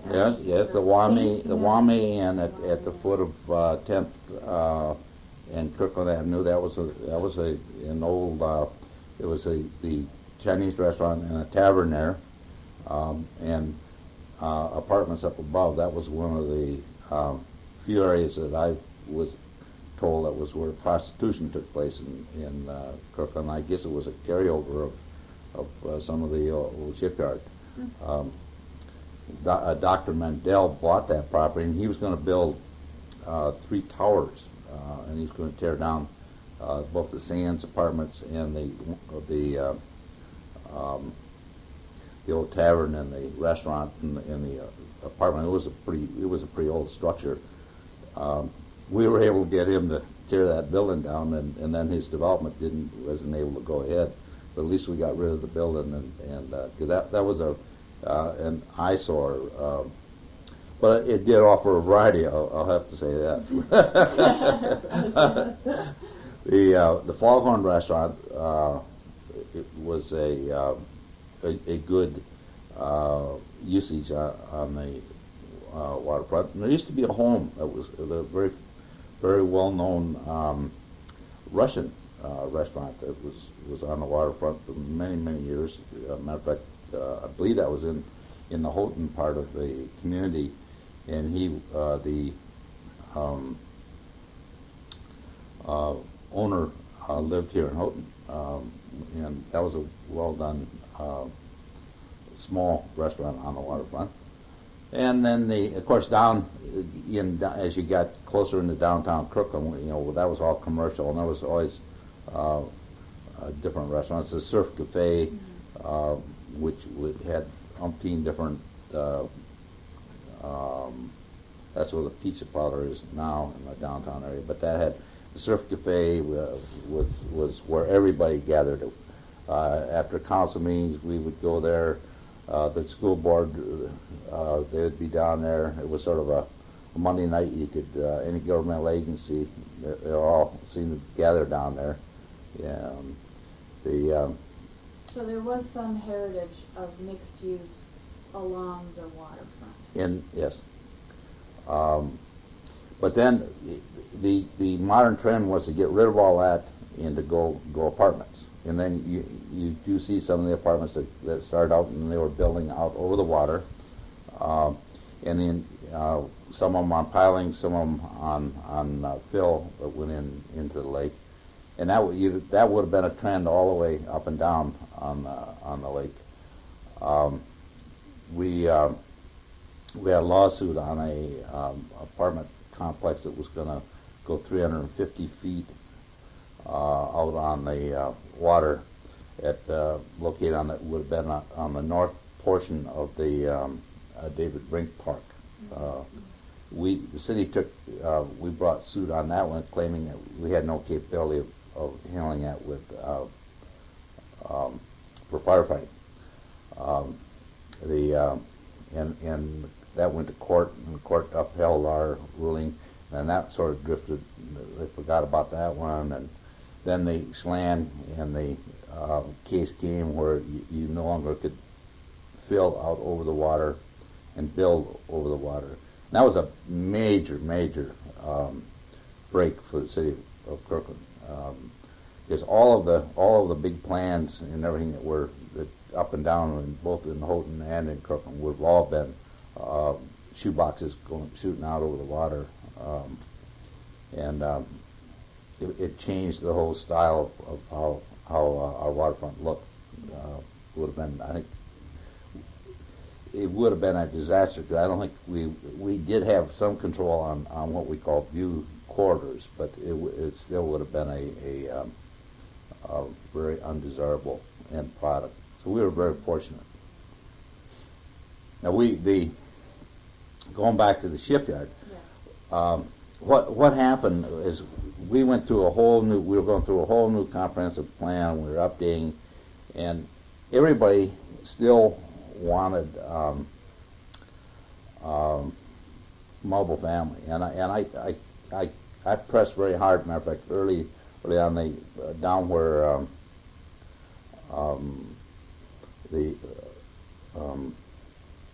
the restaurant. Can't think of it. Beef and Brew Keg, the Keg? No, up in downtown Kirkland, the one going out over the water where it has the restaurant. Fish Cafe. The Fish Cafe, and then the one on the other side of it. My wife was there last night. Anthony's Home Port.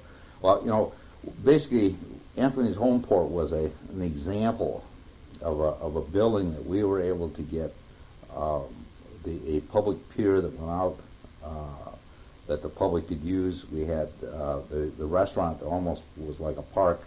You had a feeling around the water, and we were trying to say that, if we're going to have apartment houses, let's every once in a while allow for something that the public can use. And of course, we all had our desire for a mixture of owning some parkland. So we would end up with parks and mobile family. So we were able to intermix. There's a few restaurants. The Foghorn's an example. The Third Floor, whatever that one is now called. We got a few restaurants, and then the big issue was coming down with the shipyard, and everybody wanted that as when I use the word everybody, people that were active in the community working on the planning aspect, was to keep everything mobile family, and mainly it was because it was less controversial and easier decision making. Then what? Than allowing multi-uses, office buildings, restaurants, hotels, or anything of that nature. We had that opportunity with the shipyard, and the shipyard, the Skinner Corporation, as stuffy as they were when the chips were down, were always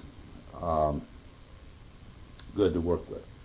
And they took us, they took us to a point where the zoning that we were working with them basically was forcing them into a whole bunch of apartment houses that would run perpendicular. I call them 3 or 4 story shoeboxes that would just run perpendicular out the lake. Barracks, yeah. There had been nice barracks, but they met all our codes because especially in the lower portion of that, the buildings, all you saw was a roof as you drove by, which I never found roofs very attractive. But so they literally took the city and designed a project and was ready to go. And I took a risky gamble and tried to bring them to a halt on this and get the city council and the planning commission and the Houghton Community Council to be willing to take another look. And in order to do that, in order to be fair to the Skinner Corporation, we had to make sure that by them pulling back, that we allowed them to be vested in the proposal they had. And they accepted that, because they could have taken us to court at that time. Those were back in the days. If you met all the codes, you could go ahead and do it. So, and I think probably one of the greatest things that ever happened to Kirkland is the variety that happened at the shipyard property. That's a tremendous project. Now, there's a lot of people that feel that maybe it would have been nicer if it had a little bit less density. And but that, that's all speculation. I think the key that we gain down there is for all practical purposes, that's another city park, because it allowed for all the public to come down. It's got a waterfront trail, it's got a public pier, it's got 3 restaurants, it's got commercial, so you have a feeling that you're welcome to go in there. Exactly. And Very open. very open, and they've been very good. The Kirkland music, the bells, and all that, and it brought about a lot of community celebrations, a lot of different things. It really, and I have to commend the final approval on that. I had left the city prior to that, but that was one of the only times that I have come back and testified in favor of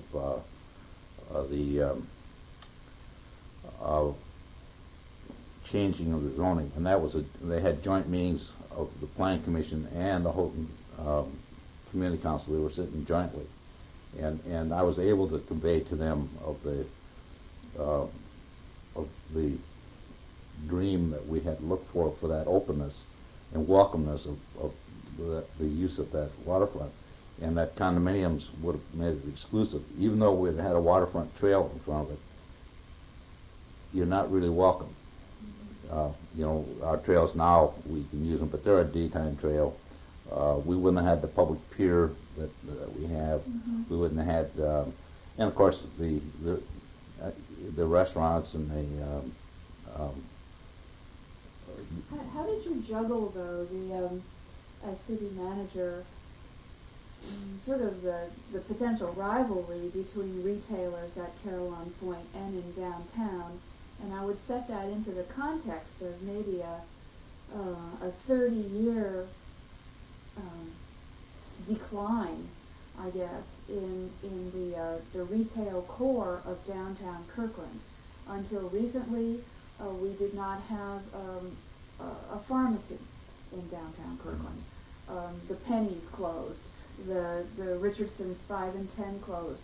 And Kirkland's downtown retail changed. And I think that change may have been a bit painful. Where does the city manager come down in trying to help old business and yet advocating new retail out at Caroline Point? Mm-hmm. Well, if you we had the retail that the limited retail that's available at Caroline Point was very restrictive. Matter of fact, it's not a big retail area. Was that deliberately? Oh yes, yeah, It was. very deliberate. A very small percentage could be retail. Now, much larger percent could we allowed for restaurants.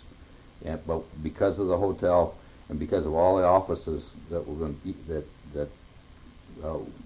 eventually have been involved, and then the housing there, we wanted people to be able to come down and have some amenities with it. But it's very restrictive, and that was always a big issue with the downtown area. But the closing, the downtown Kirkland basically is a tape in itself. We did a lot of work with the downtown Kirkland, and a lot of things were disappointing. I always say that we totally rebuilt a city while we waited for the downtown to do its things. What do you mean? Well, we built a total arterial system for traffic. We built parks. We built amenities. We built a lot of great things leading into the downtown of Kirkland. We had there was only one paved street. State Street was the only paved. We paved every street in town. We got awards for spending a lot of time preserving neighborhoods and upgrading neighborhoods. We had put in basically almost rebuilt the water system and the sewer system, and uh, did an awful lot of things. If we, the downtown per se is an image, and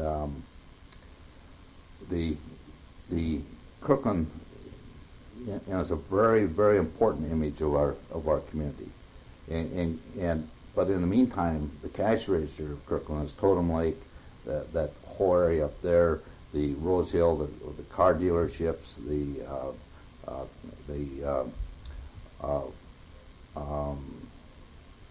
Fred Meyer. When I say Totem Lake, I have to use the much broader sense than just the Totem Lake Shopping Center. The hospital and the medical complexes up in that area.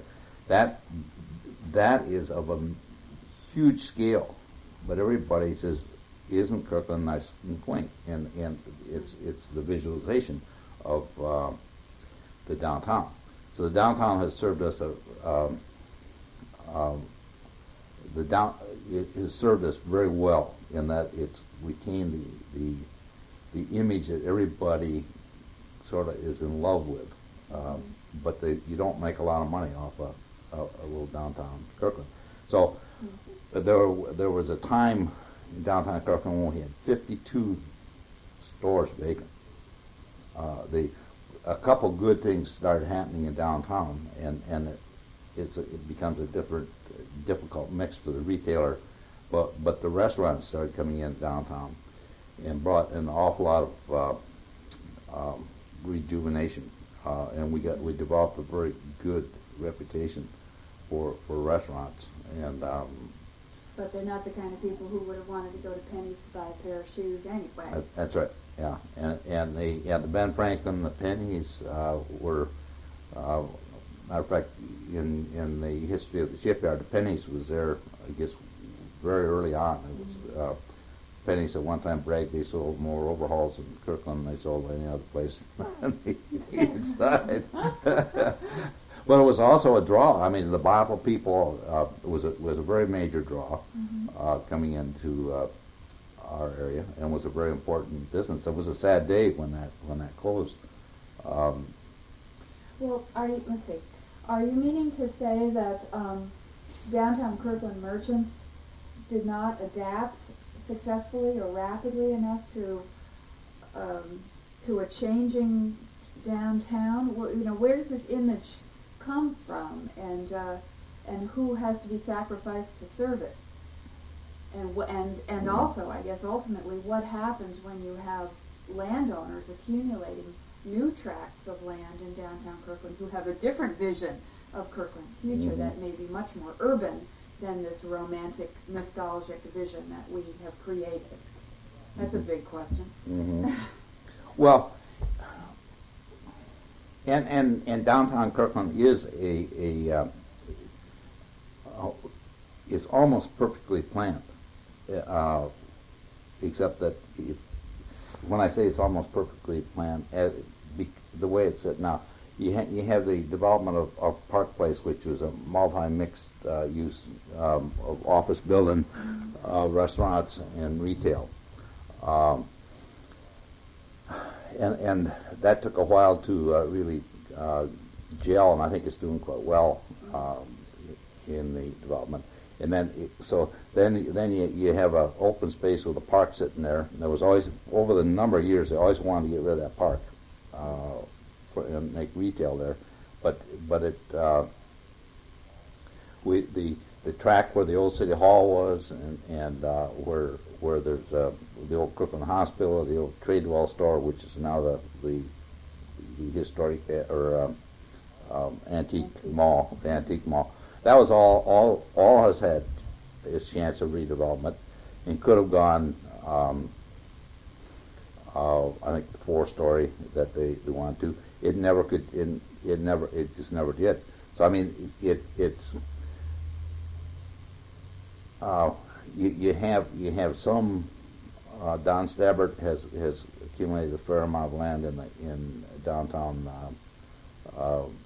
Kirkland, and has been able to do a pretty good job of building his new stuff to fit in within the community. Now, there's always been this argument, about how much density you're going to have in downtown. In my opinion, the downtown shouldn't ever become a high-rise place. You would have to drain the lake for parking. The people that talk about wanting to have all the things they want to have, and they talk about doing it. The downtown Kirkland itself is almost smaller than the Lee Johnson tract of land up on the hill. So you couldn't have all those things downtown. So, but the downtown has evolved into a probably right now. I think by the success of downtown is at the highest it's ever been with the redevelopment on the north side of Central Way is unbelievable. And it's changing before our eyes in 1993. Yeah. It's different every week. Every week, and things are looking good. The city, in conjunction with a new library, will have lots of additional parking that'll take place. It's a very exciting downtown. We're still an envy. As much as everybody complains about downtown, Kirkland is an envy of downtown. We're one of the few downtowns that open up at 5 o'clock. Almost all the rest of them close up. It's a vibrant place to just go down and walk and see the interaction of the different economic classes that are down there.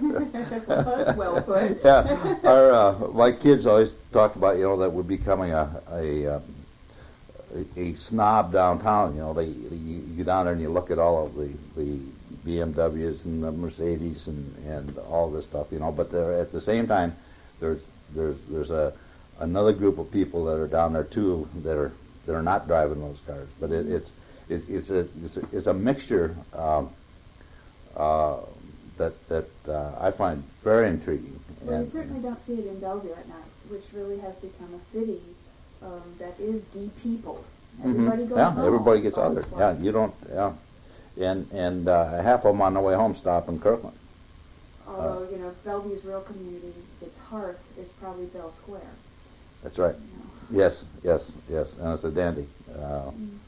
Matter of fact, from the very first one, the old one, with the Crabapple restaurant, and the whole setting was good, even though there's no comparison to right now. But that's the social center of Bellevue, really, and well done.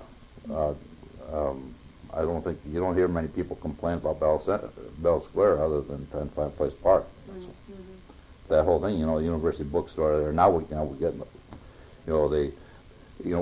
think of how society's changed. Now bookstores are staying open to midnight, all night. So the first thing you're going to do, they're going to knock the 7-Elevens out of business. That would be a great But it's a fun time. You had said earlier that you were glad, relieved that Kirkland had not leveled itself in urban renewal in the 60s and 70s, but had let some things stay and had taken its time. What about historic preservation, particularly along the waterfront, but elsewhere as well? The Shumway Mansion has been moved in order to continue to exist as a building. The two residences that are in South Houghton were moved to that site. The Lake House, I think, was a controversy during your watch about what would happen to that building. Would it be demolished? Would it be taken away? Don Stavert, whom we've mentioned, was the developer on that site. And now, in our time, after your watch is over, we see the bankruptcy of the Marsh Commons development. What do you think about historic preservation? Does it have a place in planning and in sort of the character of Kirkland? Well, the historic preservation part of Kirkland was, we've always had some tremendous people involved with the concern on the historic end of it. And they're wonderful people. But they sometimes don't realize that life all fits in the way it's to be. And I think, to be very honest, at the time that we had some of these changes occur, the French house and it was in Mr. Davis? I guess it could have been that ended up getting moved. The Oh, you mean Chamois. Well, there's the French. There's two houses that are moved in out the south end of the community. One was the French, and one was Davis. Davis. That's gotta be Dr. Davis. Okay, yeah, Dr. Davis' house. Okay, those could have been destroyed. Mm-hmm. Instead, we were able to work out an accommodation to at least preserve them, even though they got moved.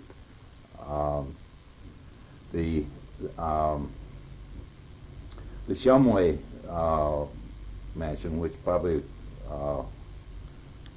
was a. Were you around when that happened?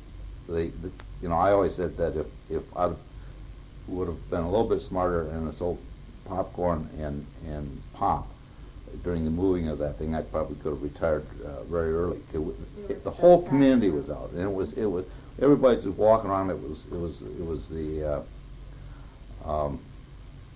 That was sort of the Pied Piper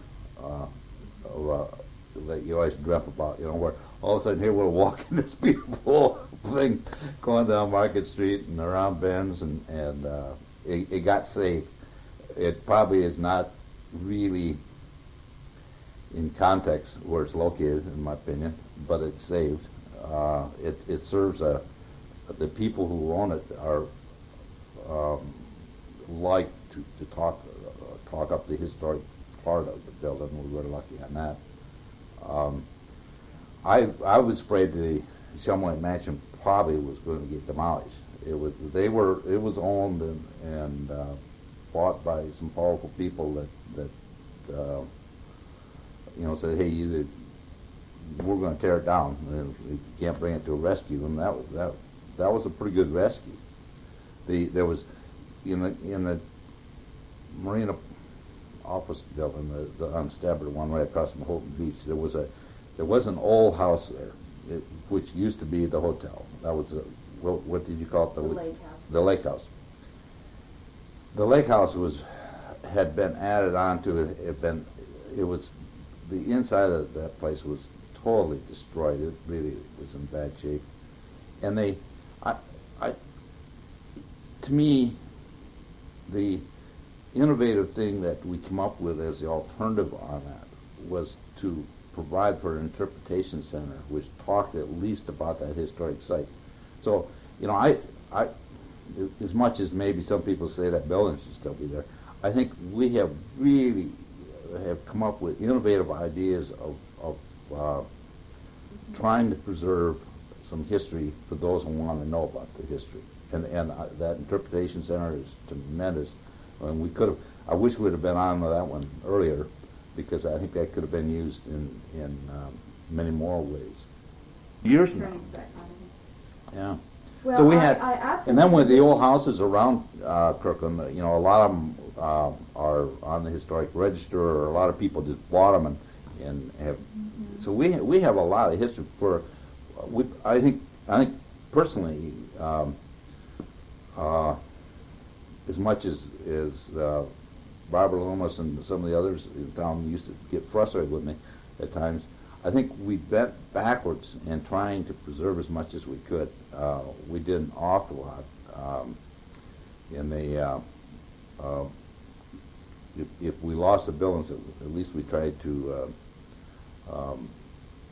do things so the public would be aware of the history of the Central School, for example, is available.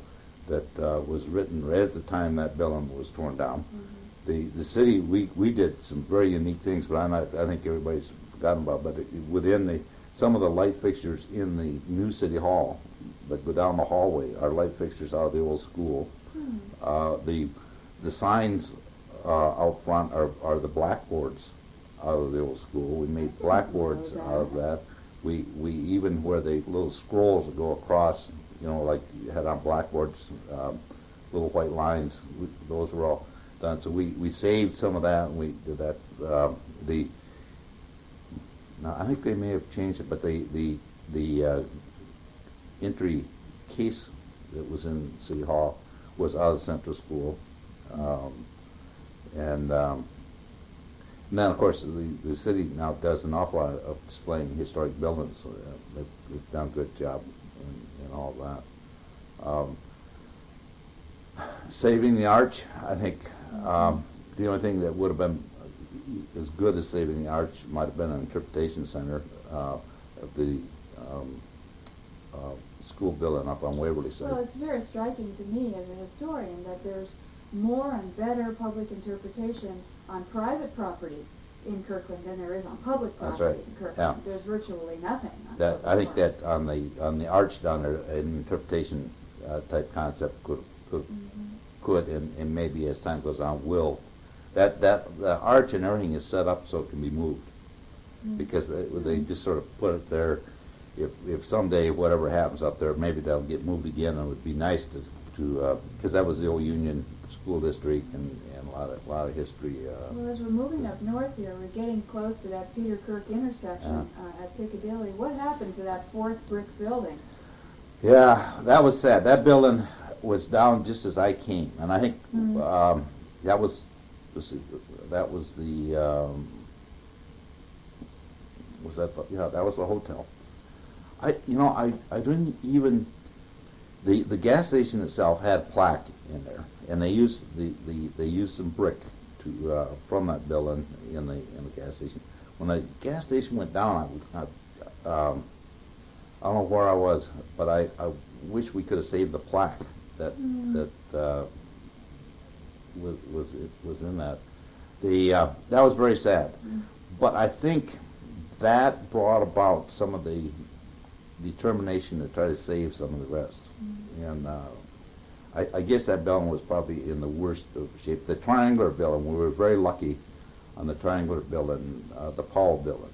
They came to town and with some real vision, and because that building was in very bad shape and been remodeled and was a hazard. It was and they came in and we started that building. We were very lucky.